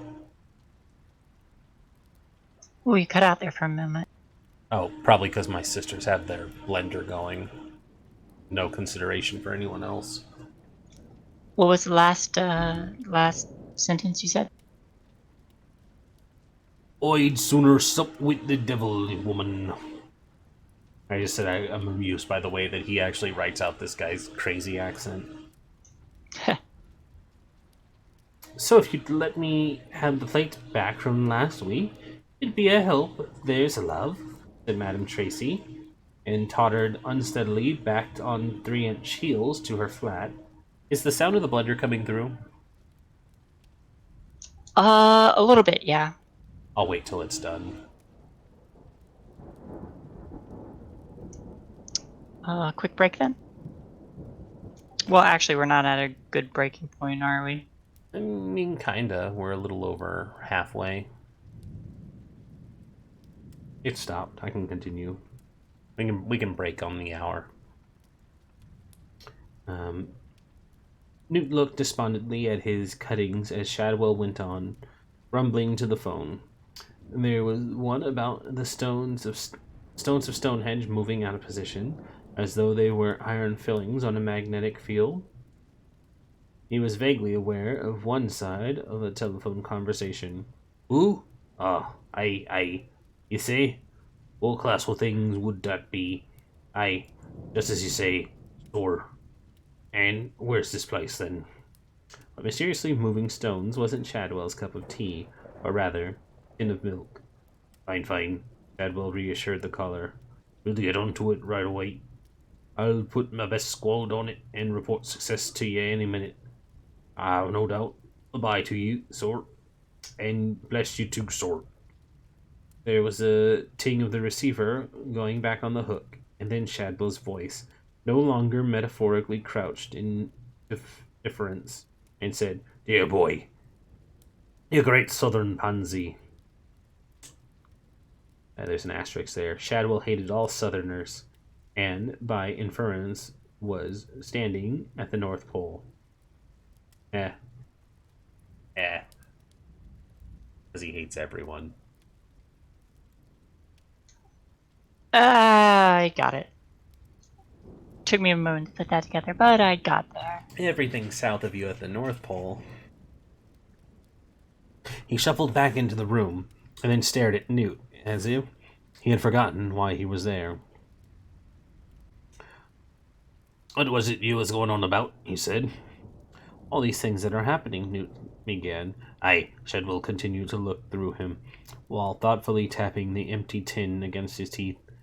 "Well, there's this little town which has been having some amazing weather for the last few years," Newt went on helplessly. "What, rain and frogs or similar?" said Shadwell, brightening up a bit. "No, just has normal weather for the time of year." "Well, that a phenomena?" said Shadwell. "I've seen phenomena that make your hair curl, laddie." He started tapping again. "Do you remember normal weather for the time of year?" said Newt, slightly annoyed. "Normal weather the time of year isn't normal, Sergeant. It has snow at Christmas. When did you last see snow at Christmas? And long hot Augusts every year, and crisp autumns. The kind of weather you used to dream of as a kid.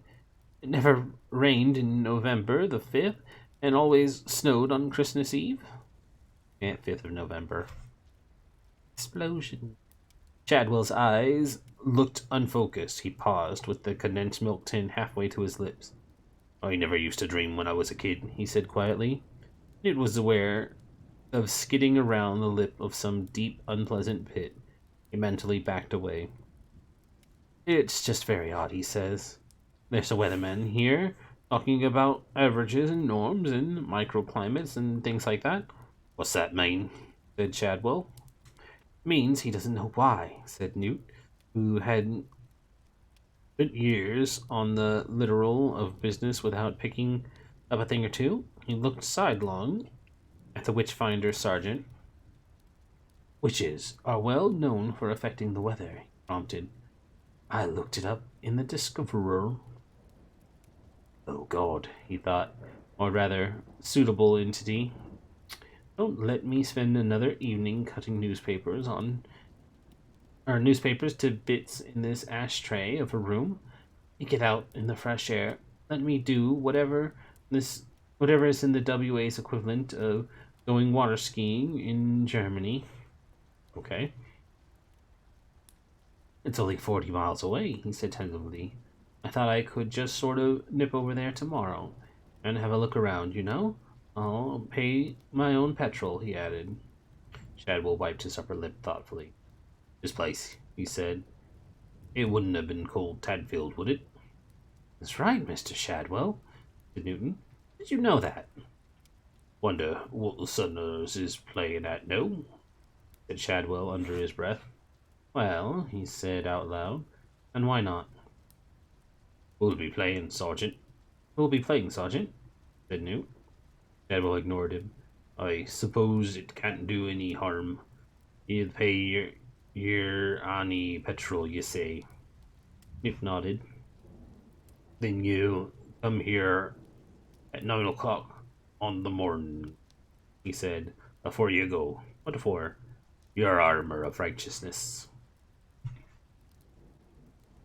Get suited up. It's gonna smell so bad. Ah, perfect. We're coming to a chapter end, so we can take a break there. Just after Newt had left, the phone rang again.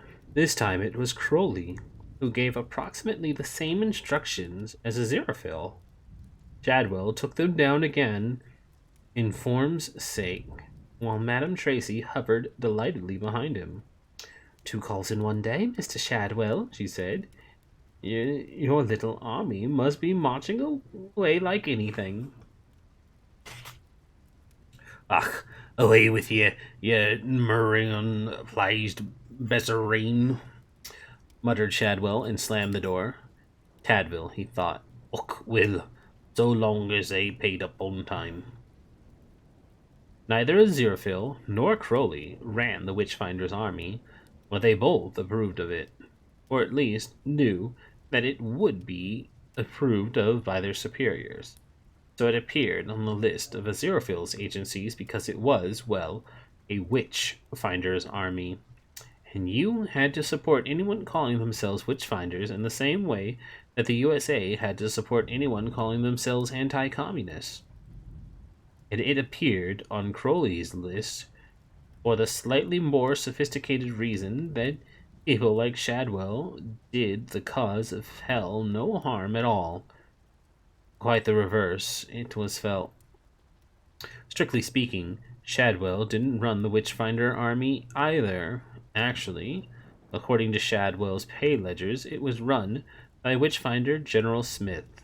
Underneath him were Witchfinder Colonels Green and Jones, and Witchfinder Majors Jackson, Robinson, and Smith, no relation.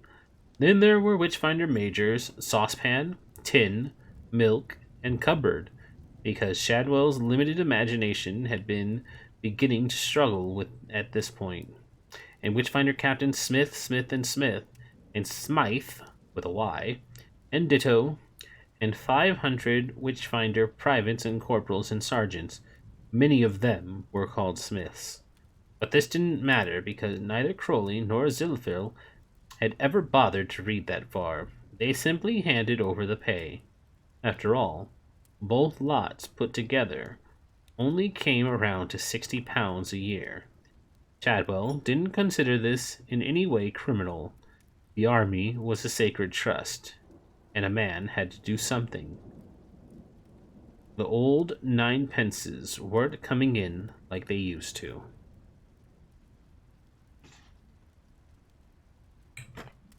Yep. Alright, let's take a break there. Okie dokie.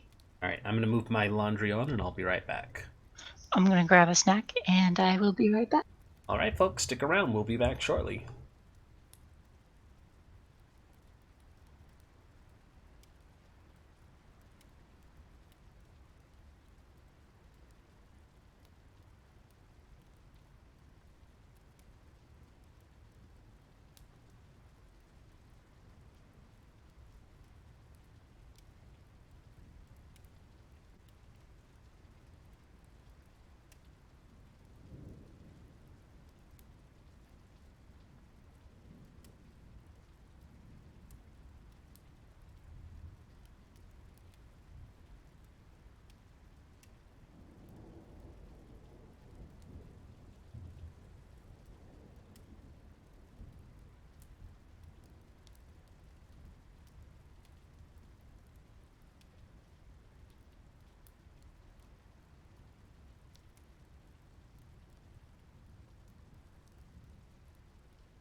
I'm back.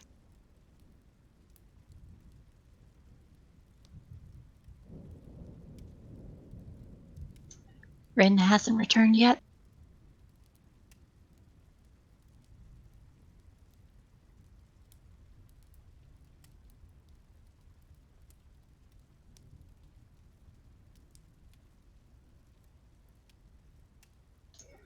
I'm sure he'll be here momentarily.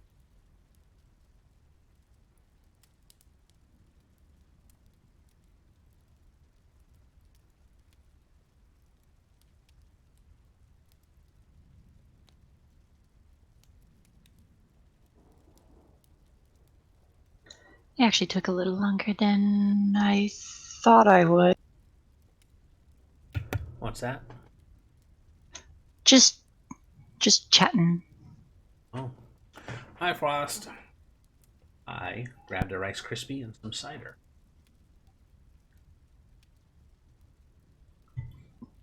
I miss having frosting game. Me too. Frost, we miss having you in game.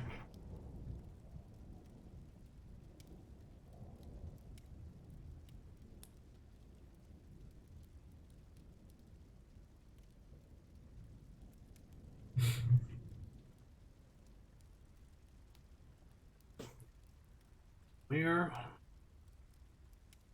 about halfway through. The book? That's not true. Yes, the book. Not true. We miss you, and you need to finish up that Deadlands one-shot idea.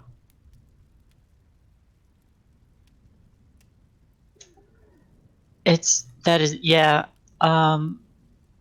Frost, that's definitely not true. Things are really bad. Wow, okay. Tell me how you really feel. We're going to hell. He's making us go to hell. Nah, but that's part of the game.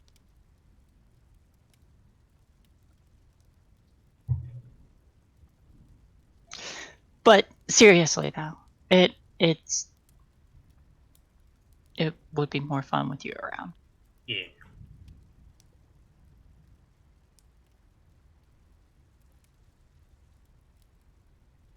You ready to continue? Oh yeah. Alrighty. Saturday. It was very early on Saturday morning, on the last day of the world. Hard to believe, right? Halfway through the book and we're already on the last day of the world. And the sky was redder than blood. The International Express delivery man rounded the corner at a careful 35 miles an hour, shifted down to second, and pulled up on the grass verge. He got out of the van and immediately threw himself into a ditch to avoid an oncoming lorry that had doubled around the bend at something well in excess of 80 miles an hour. He got up, picked up his glasses, and put them back on, retrieved his parcel and clipboard, brushed the grass and mud from his uniform, and, as an afterthought, shook his fist at the rapidly diminishing lorry. Shouldn't be allowed, bloody lorries, no respect for other road users. What I always say is, remember that without a car, son, you're just a pedestrian too. He climbed down the grassy verge, clambered over a low fence, and found himself beside the river Ook. The International Express delivery man walked along the banks of the river, holding the parcel. Further down on the riverbank, a young man dressed all in white. He was the only person in sight. His hair was white, his skin chalk pale, and he sat and stared up and down the river as if he were admiring the view. He looked like how Victorian romantic poets looked just before the consumption and drug abuse really started to cut it. The International Express man couldn't understand it. I mean, in the old days, it wasn't that long ago really, there had been an angler every dozen yards along the bank. Children had played there. Courting couples had come to listen to the splash and gurgle of the river, and to hold hands, and to get all lovey-dovey in the Sussex sunset. He'd done that with Maud, his missus, before they were married. They'd come here to spoon, and on one remarkable occasion, pork. There it is. Sorry. Times changed, reflected the delivery man. Now, white and brown sculptures, foam and sludge drifted serenely down the river, often covering it for yards at a stretch, and where the surface of the water was visible, was covered with molecules thin petrochemical sheen. There was a loud whirring of a couple of geese, thankful to be back in England again after a long, exhausting flight across the northern Atlantic, landed on the rainbow's slick water, and sank without a trace. Funny, old world, thought the delivery man. Here's the Ook. Used to be the prettiest river in this part of the world. And now it was just a glorified industrial sewer. The swans sank to the bottom, and the fishes float to the top. Well, that's progress for you. You can't stop progress. He had reached the man in white. Excuse me, sir. Party, name of Chalky. The man in the white nodded, said nothing, continued to gaze out to the river, following an impressive sludge and foam sculpture with his eyes. So beautiful, he whispered. It's all so damn beautiful. The delivery man found himself temporarily devoid of words. Then his automatic systems cut in. Funny old world, isn't it? And no mistake, I mean, you go all over the world delivering, and then here you are practically in your own home, so to speak. I mean, I was born and bred round here, sir, and I've been to the Mediterranean and to Des Moines, and that's in America, sir. Now, here I am, and here's your parcel, sir. Party, named Chalky, took the parcel, and took the clipboard and signed for the parcel. The pen developed a leak as he did so, and his signature obliterated itself, as if it was written, or as it was written.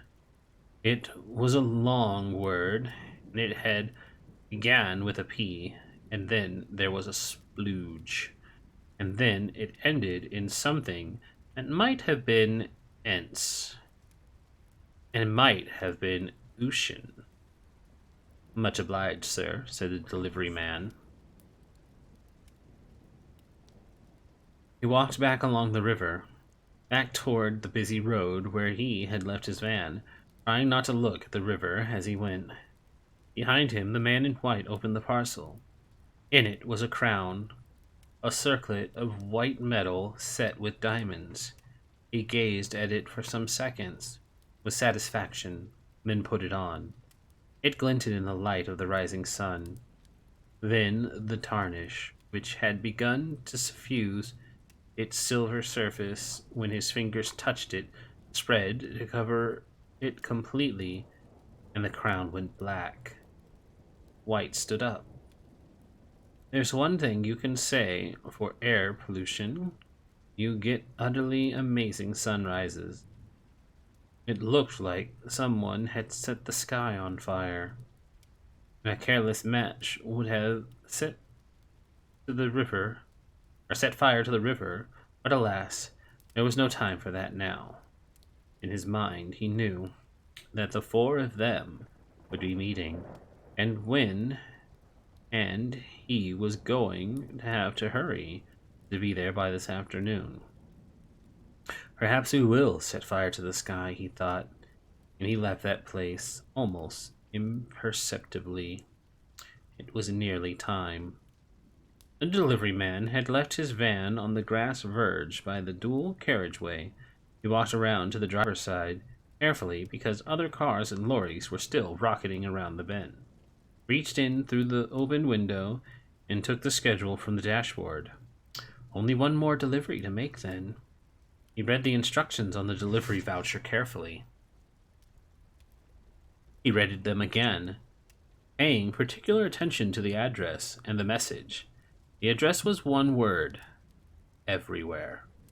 Then, with his leaking pen, he wrote a brief note to Maud, his wife. It read simply, I love you. Then he put the schedule back on the dashboard, looked left, looked right, looked left again, and began to walk purposely across the road.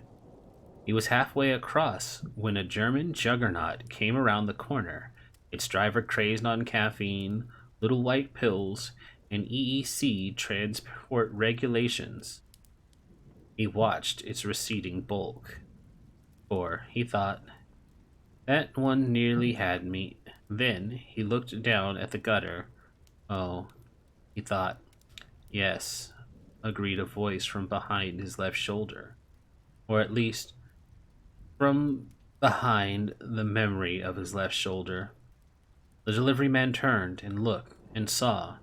At first, he couldn't find the words, couldn't find anything.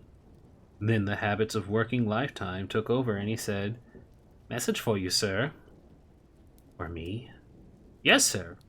He wished he still had a throat.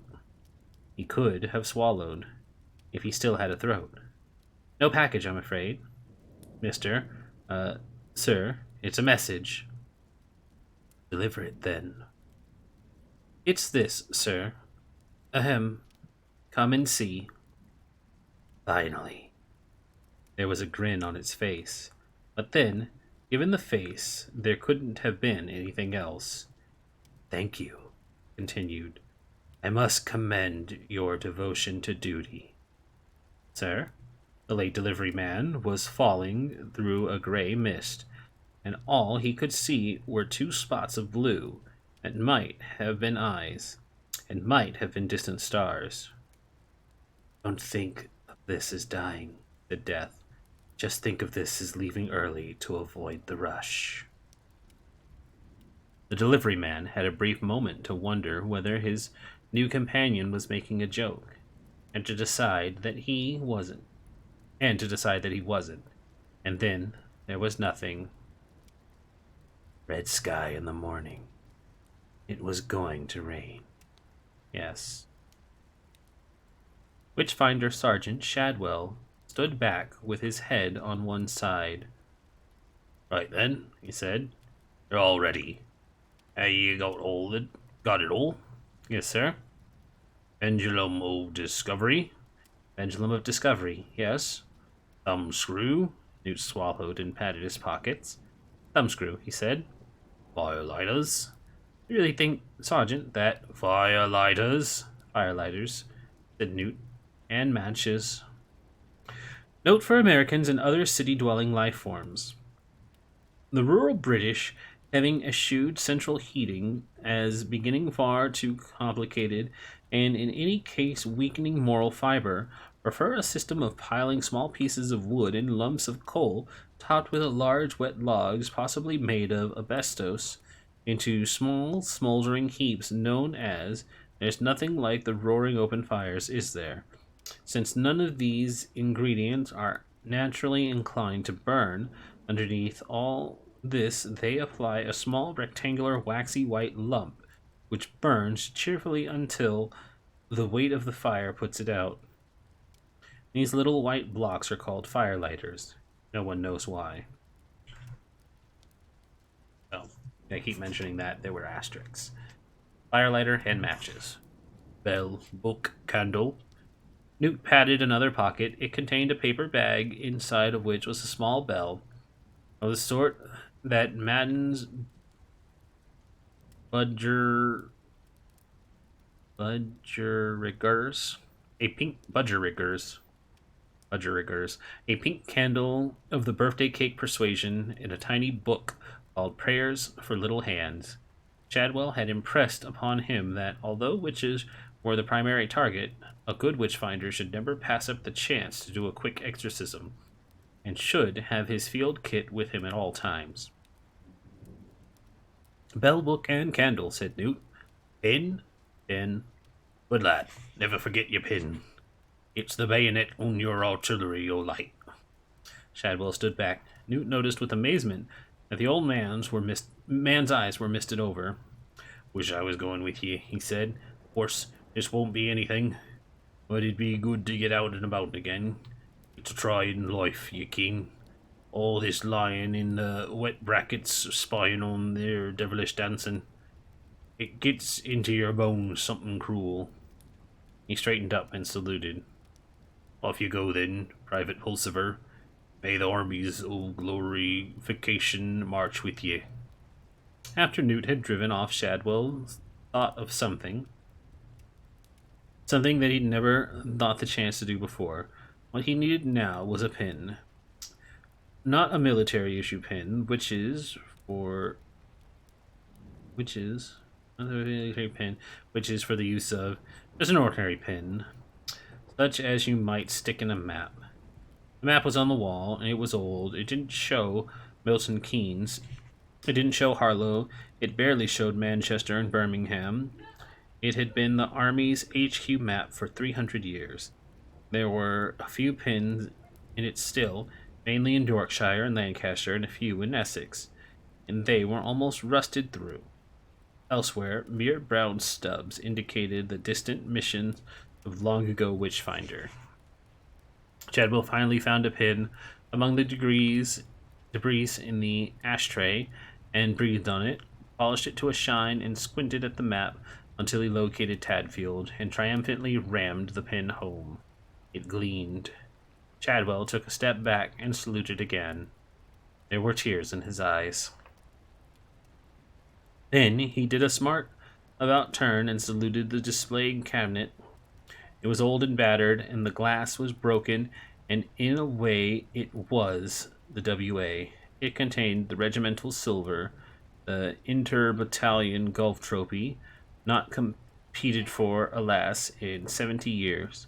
It contained the patent muzzle-loading thunder gun of Witchfinder Colonel. Ye shall not eat any living thing with the blood, neither shall ye use enchantment, nor observe time's Dalrymple. It contained a display of what were apparently walnuts, but were in reality a collection of shrunken headhunter heads, donated by Witchfinder CSM Horace. Get them afore they get you, knacker, who traveled widely in foreign parts. Contained memories. Shadwell blew his nose noisily on his sleeve. Then he opened a tin of condensed milk for breakfast.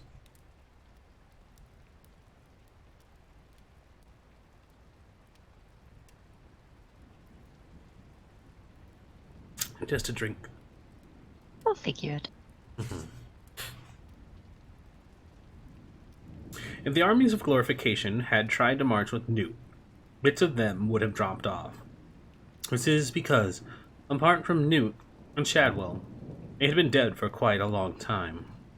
It was a mistake to think of Shadwell. Newt never found out if he had a first name. As a lone nut. It was just that all the others were dead, in most cases for several hundred years. Once the army had been as big as it currently appeared in Shadwell's creatively edited bookkeeping.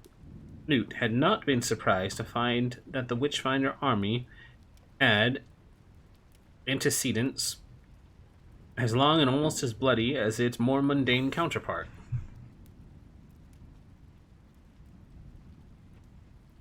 The rates of pay for Witchfinders had last been set by Oliver Cromwell and never renewed. Officers got a crown, and the general got a sovereign. It was just an honorarium, of course, because you got 9 pence per witch found and first pick of their property. You really got to rely on those 9 pences. So times had been a bit hard before Shadwell had gone on the payrolls of heaven and hell. Newt's pay was 1 old shilling per year. In return for this, he was charged to keep Glimmer, Firelock, Firebox, Tinderbox, or igniferous matches about his person at all times, although Shadwell indicated that a Bronson gas lighter would do very well. Shadwell had accepted the invitation of the patent cigarette lighter in the same way that conventional soldiers welcomed the repeating rifle. The way Newt looked at it, it looked like being in one of those organizations like the Sealed Knot or those people who kept on refighting the American Civil War. It got you out at weekends and meant you were keeping alive fine old traditions that had made Western civilization what it is today. An hour after leaving the headquarters, Newt pulled into a lay-by and rummaged in the box on the passenger seat. Then he opened the car window using a pair of pliers for the purpose since the handle had long since fallen off. The packet of firelighters was sent winging over the hedge. A moment later, the thumbscrew followed it.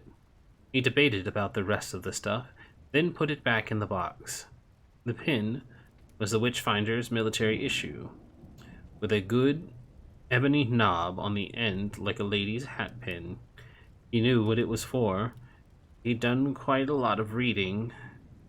Shadwell had piled him up with pamphlets at the first meeting, but the army had also accumulated various books and documents which, Newt suspected, would be worth a fortune if they ever hit the market. The pin was to jab into suspects. If there was a spot on their body where they didn't feel anything, they were a witch. Simple. And some of the fraudulent witchfinders had used special retracting pins, and this one was honest, solid steel. He wouldn't be able to look old Shadwell in the face if he threw away the pin. Besides, it was probably bad luck. He started the engine and resumed his journey. Newt's car was a Wasabi. He called it Dick Turpin, in the hope that one day someone would ask him why. It would be very accurate. It would be a very accurate historian who could pinpoint the precise day when the Japanese changed from being fiendishly automatons who copied everything from the West to becoming skilled and cunning engineers who would leave the West standing.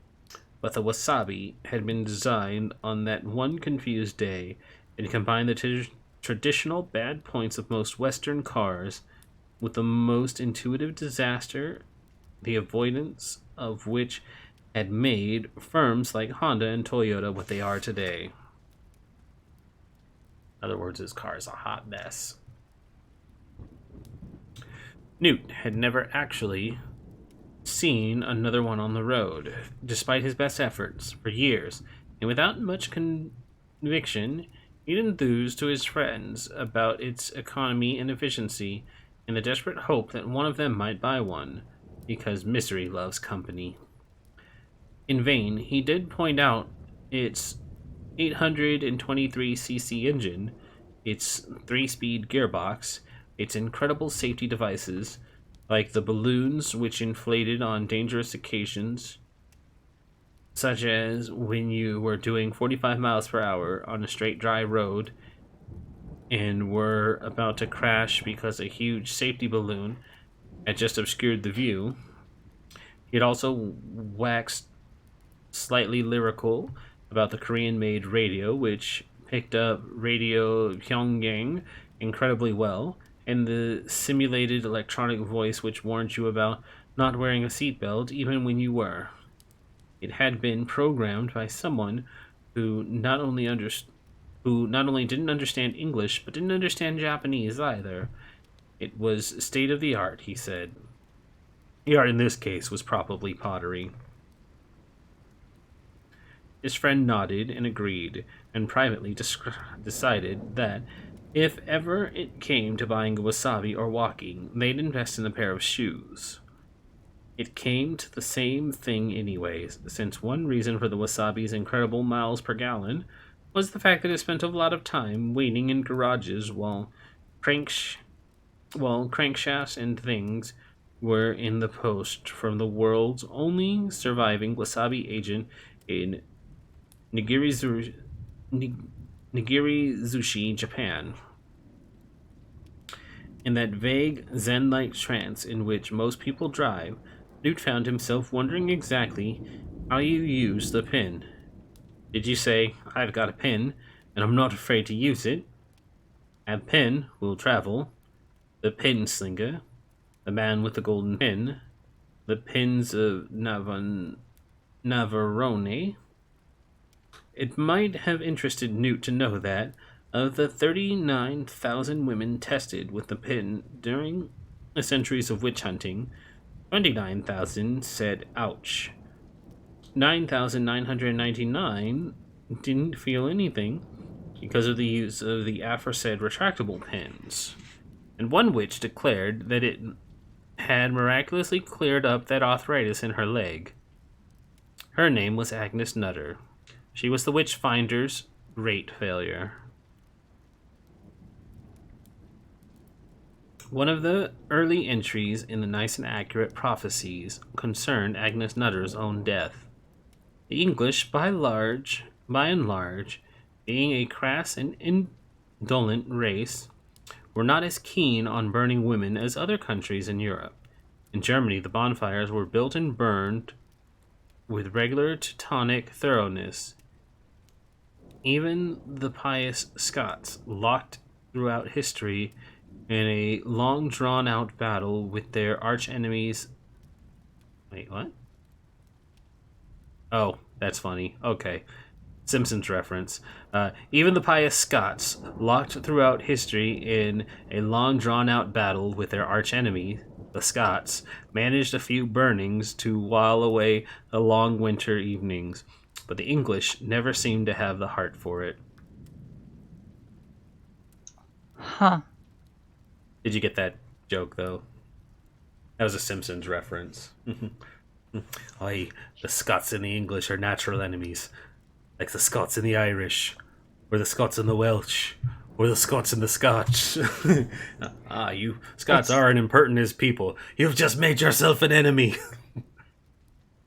it shows how long the Simpsons have been running. Oh, Simpsons have been running forever, yeah. Just made yourself an enemy. uh, One reason for this may have to do with the manner of Agnes Nutter's death, which more or less marked the end of the serious witch hunting craze in England. A howling mob, reduced to utter fury by her habit of going around being intelligent and curing people, arrived at her house one April evening to find her sitting on her coat sitting with her coat on, waiting for them. "You're tardy," she said to them. "I should have been aflame 10 minutes since." And she got up and hobbled slowly through the suddenly silent crowd, out of the cottage, and to the bonfire that had been hastily thrown together on the village green. Legend said that she climbed awkwardly onto the pyre and thrust her arms around the stake behind her. "Tie it well," he said to the astonished witchfinder, and then, as the villagers sidled toward the pyre, she raised her handsome head to the firelight and said, "Gather ye right close, good people. Come close unto the fire near scorch ye, for I charge ye all must see how the last true witch of England dies, or which I am, for so I am judged. Yet I know not what my true crime may be, and therefore let mine death be measured by the world. Gather ye right close and say, and marked well the fate all who meddle with such as thee do not understand." And apparently she smiled and looked up at the sky over the village and added, "That goes for you as well, you daft old fool." And after that strange blasphemy she said no more. She let them gag her and stood imperiously as the torches were put to the dry wood. The crowd grew nearer, one or two of its members a little uncertain as to whether they'd done the right thing. Now they came to think about it. 30 seconds later, an explosion took out the village green, siped the valley clean of every living thing, and was seen as far away as Halifax.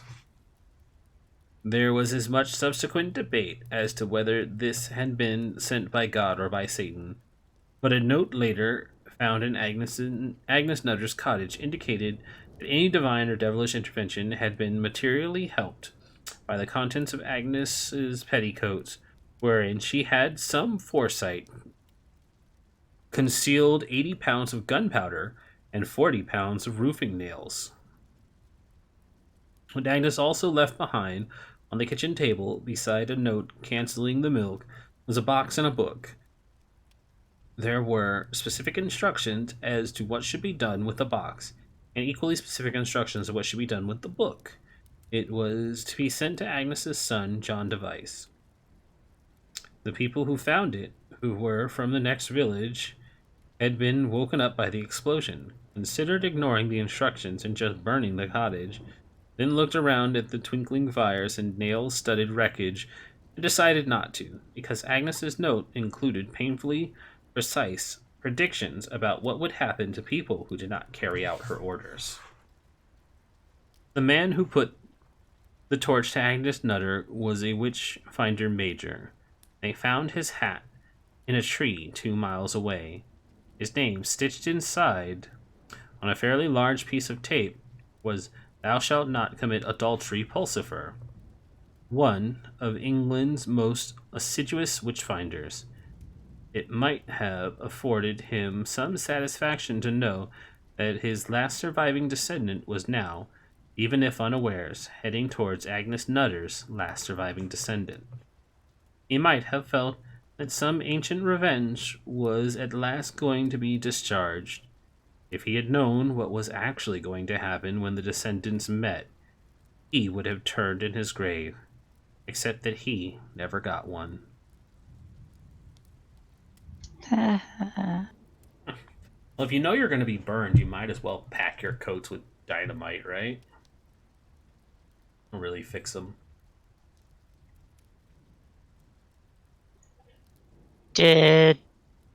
Was that what actually happened? That's what it said. That's fantastic. Yeah, it said she packed her coat with gunpowder and roofing nails and blew everyone away with her. There it is. I was like, dynamite. Okay, gunpowder. There. It exploded. Yes.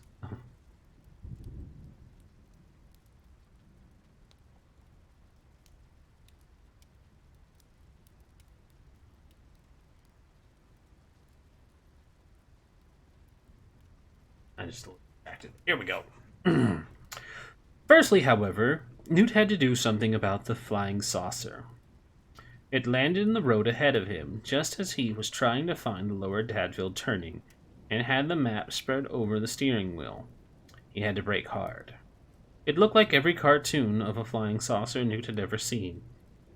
As he stared over the top of his map, a door in the saucer slid aside with a satisfying whoosh, revealing a gleaming walkway which extended automatically down to the road. Brilliant blue light shone out, outlining 3 alien shapes. They walked down the ramp. At least 2 of them walked. And the one that looked like a pepper pot, just skidded down it and fell over at the bottom. The other 2 ignored its frantic beeping and walked over to the car quite slowly. In the worldwide approved manner of policemen already compiling the charge sheet in their heads, the tallest one, a yellow toad dressed in kitchen foil, rapped on Newt's window. He wound it down. The thing was wearing the kind of mirror-finished sunglasses that Newt always thought of as cool hand Luke shades. "Morning, sir, or madam, or Newter," the thing said. "This your planet, is it?" The other alien, which was stubby and green, had wandered off into the woods by the side of the road. Out of the corner of his eye, Newt saw it kick a tree, then run a leaf through some complicated gadget on its bell. It didn't look very pleased. Well, yes, I suppose so, he said. The toad stared thoughtfully at the skyline. Had it long, have we, sir? It said. Not personally, I mean, as a species, about 500,000 years, I think. The alien exchanged glances with his colleague. Been letting the old acid rain build up, haven't we, sir? It said. Been letting ourselves go a bit with the old hydrocarbons, perhaps? Sorry? But you tell me your planet's albedo, sir, said the toad, still staring levelly at the horizon as though it was doing something interesting. No? Well, I'm sorry to have to tell you, sir, that your polar ice caps are below regular size for a planet of this capacity, sir. Dear, said Newt. He was wondering who he could tell about this, and realizing that there was absolutely no one who would believe him. Yes, because climate change is not real. It's in a book of fiction being told by aliens. Sorry, that was a joke. That was a joke. I'm not serious about that. Anyone on the internet. Uh, is he actually talking to a toad? He's talking to an alien that looks like a toad. Okay. Did you miss the part about the spaceship landing in front of him? That must have gone right over my head. Oh yes, yeah. He an alien popped out. Let's see. Firstly, however, Newt had to do something about the flying saucer. It landed in the road ahead of him just as he was trying to find Lower Tadfield, turning and had the map spread over the steering wheel. It looked like a cartoon flying saucer. So yeah, he's talking to aliens. Well, okay then. Yep, where did I leave off? I'm sorry to have to tell you, said blah, blah. Oh dear, I didn't believe him. The toad bent closer. It seemed to be worried about something, insofar as Newt was any judge of the expression, is an alien race he'd never encountered before. We'll overlook it on this occasion, sir.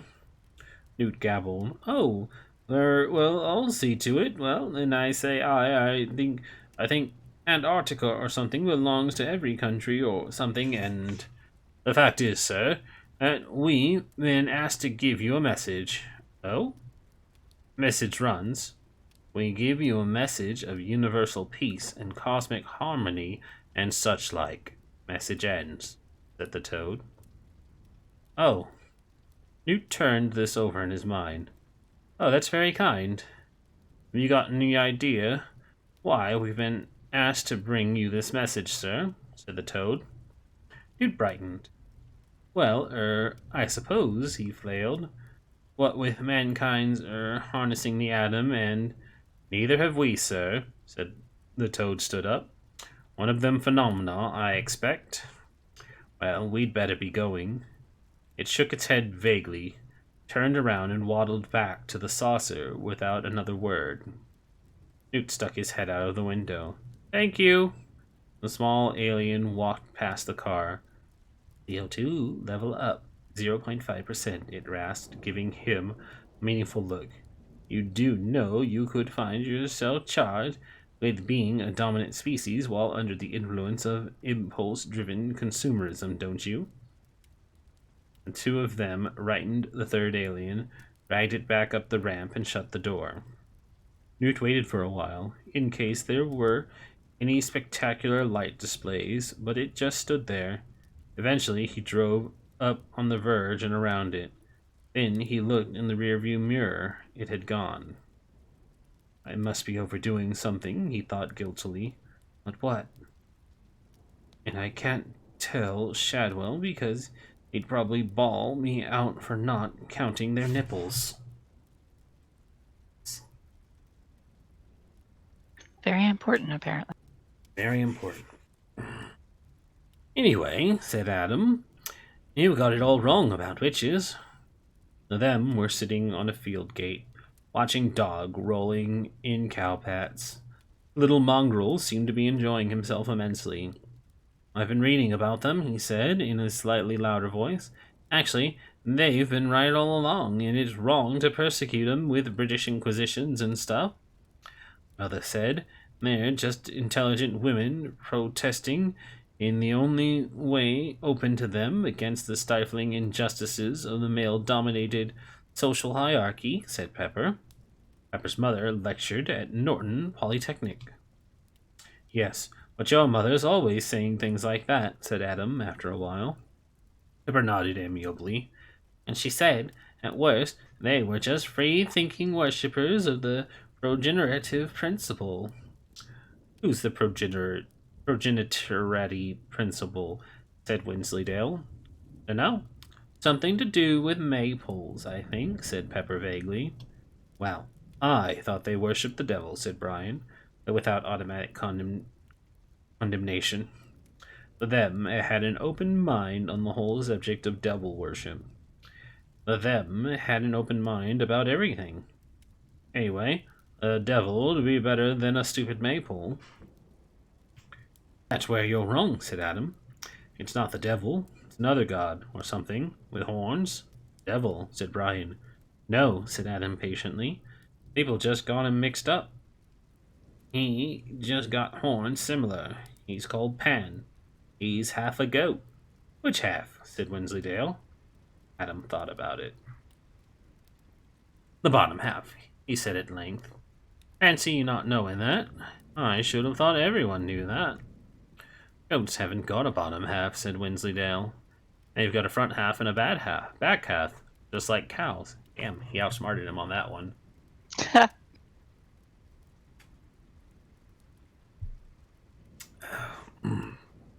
They watched dogs some more, drumming their heels on the gate. It was too hot to think. And Wensleydale said, if he's got goat legs, he shouldn't have horns. They belong to the front half. I didn't make him up, did I? Said Adam, aggrieved. I was just telling you. It's news to me I made him up. No need to go on at me. Anyway, said Pepper, if stupid Pop can't go round complaining if people think he's the devil, not with having horns on, people are bound to say, oh, here comes the devil. Dogs started to dig up a rabbit hole. Adam, who seemed to have a weight on his mind, took a deep breath. You don't have to be so literal about everything, he said. That's the trouble these days. Grass materialism. People like you go around chopping down rainforests and making holes in the ozone layer. There's a great big hole in the ozone layer because of grass materialism, people like you. Can't do anything about it, said Brian automatically. I'm still paying off a stupid cucumber frame. It's in the magazine, said Adam. It takes millions of acres of rainforest to make one beef burger. And all of this ozone is leaking away because of... He hesitated. People spraying the environment. And there's the whales, said Wensleydale. We've got to save them. Adam looked blank. His plunder of new Aquarians back issues hadn't included anything about whales. Its editors had assumed that the readers were all for saving the whales in the same way they assumed that those readers breathed and walked upright. There was this program about them, explained Wensleydale. What have we got to save them for? Said Adam. He had confused visions of saving up whales until you had enough for a badge. Wensleydale paused and racked his memory.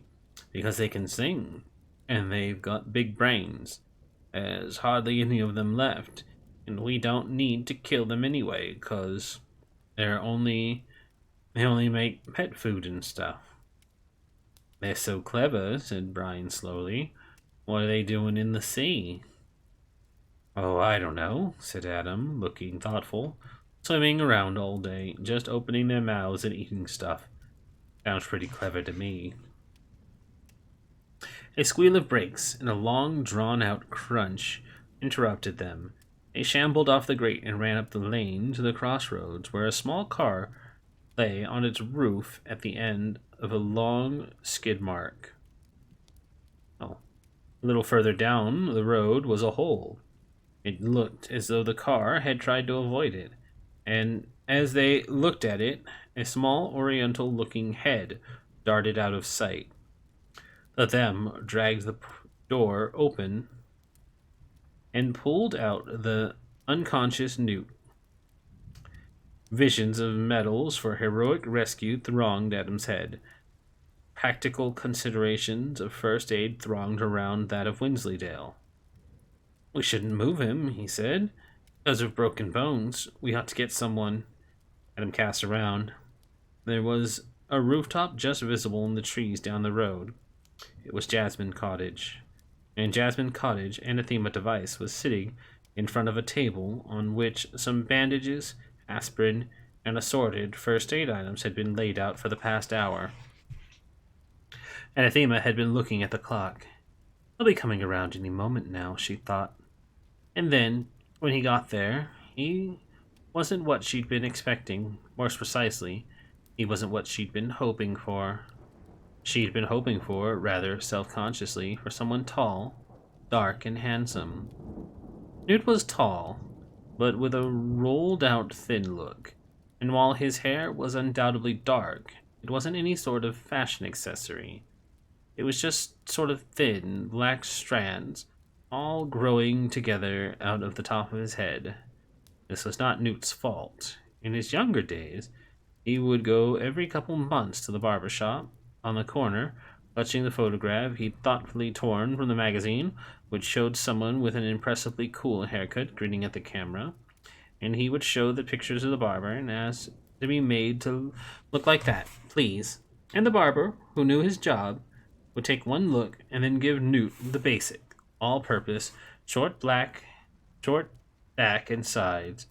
After a year of this, Newt realized that he obviously didn't have the face that went with haircuts. The best Newton Pulsifer could hope for after a haircut was shorter hair. I know that feeling. It was the same with suits. The clothing hadn't been invented that would make him look suave and sophisticated and comfortable. These days, he had learned to be satisfied with anything that would keep the rain off and give him somewhere to keep his change. And he wasn't handsome, not even when he took off his glasses. Actually, less so when he took off his glasses, because then he tripped over things and wore bandages a lot. And she discovered when she took off his shoes to lay him on the bed that he wore odd socks, one blue, with a hole in the heel, and one gray, with holes around the toes. She supposed I'm meant to feel a wave of warm, tender, female something or other about this, she thought. I just wish he'd wash them. So, tall, dark, but not handsome, she shrugged. Okay, 2 out of 3 isn't bad. The figure on the bed began to stir, and Anathema, who in the very nature of things always looked up to the future, suppressed her disappointment and said, How are we feeling? Newt opened his eyes. He was lying in a bedroom, and it wasn't his. He knew this instantly because of the ceiling. His bedroom ceiling still had the model aircraft hanging from bits of cotton. He'd never got around to taking them down. The ceiling just had cracked plaster.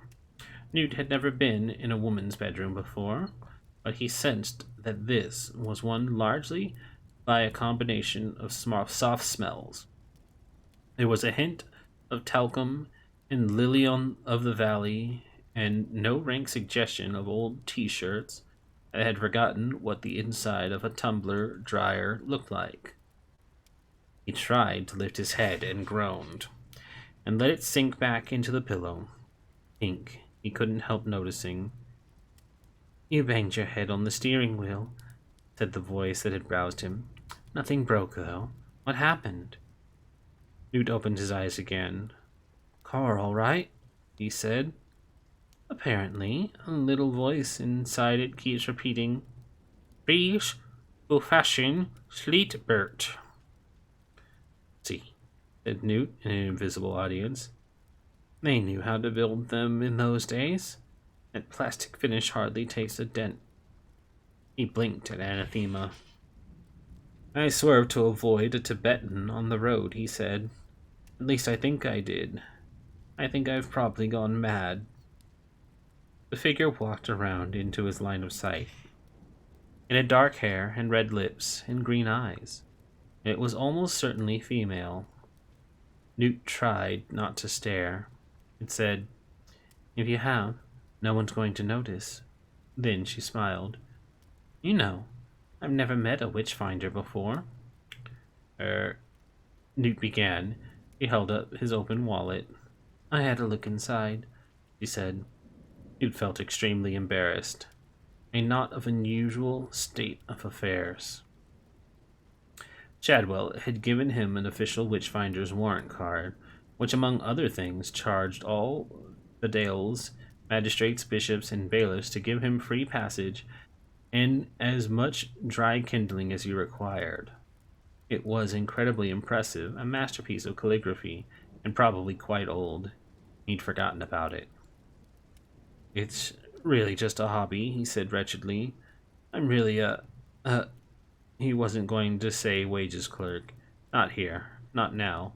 Not to a girl like this. A computer engineer, he lied.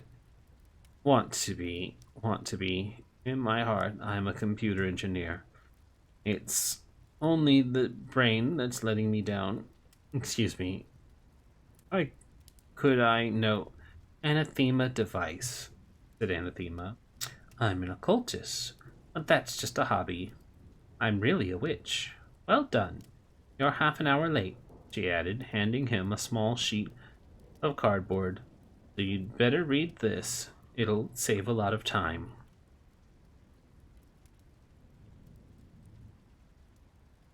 Oh man, we're almost at 3 hours already.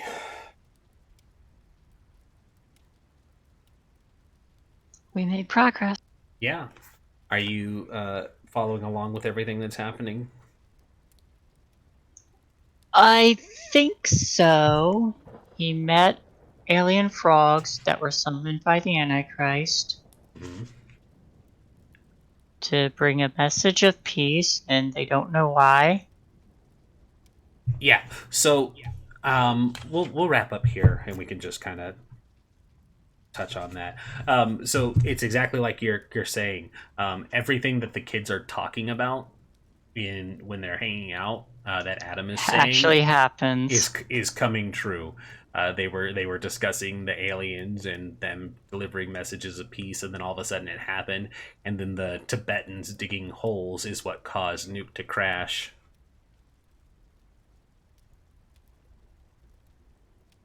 Yep, Yeah, I'm following then. yeah. You're not crazy. He's not crazy. But yeah, so yeah, everything's happening. It looks like we're about on 210.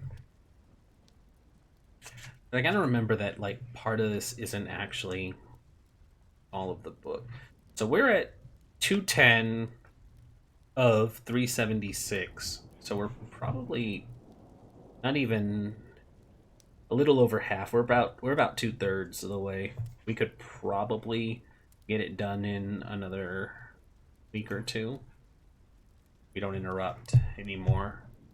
But our schedule looks like it's 20th should be fine. 27th, yeah, we could probably get it done in the next 2 weeks. I thought we were 2/3 last time. No, we were halfway. Uh, uh, oh, yeah, that makes sense, I guess. Yeah, we were halfway, and then we've made some real progress today.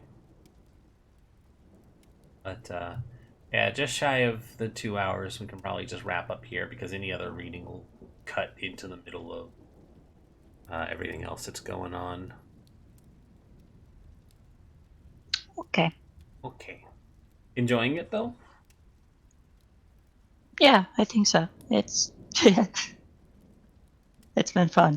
Yeah, and it's gonna get weirder from here. There is some wacky stuff that starts to happen once his powers start to happen, and like it said, we're on the last day of the world, so it's all just the rising incident, and then we're gonna hit the climax, and then the end stuff comes with that. But it's such a good book. I haven't watched the movie yet or the show yet, but I plan to afterward. Neither have I. Yeah. Oh, but hey guys, thanks for watching.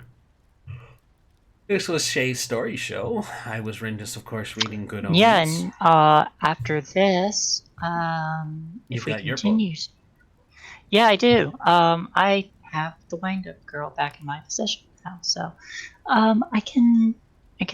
Oh gosh, that's gonna be a lot of vocabulary. I'm gonna have to get used to again, and because I've not read it out loud, and even just reading it in my head was difficult. So Always prepare for all the mistakes in the world. prepare for trouble and make it dull.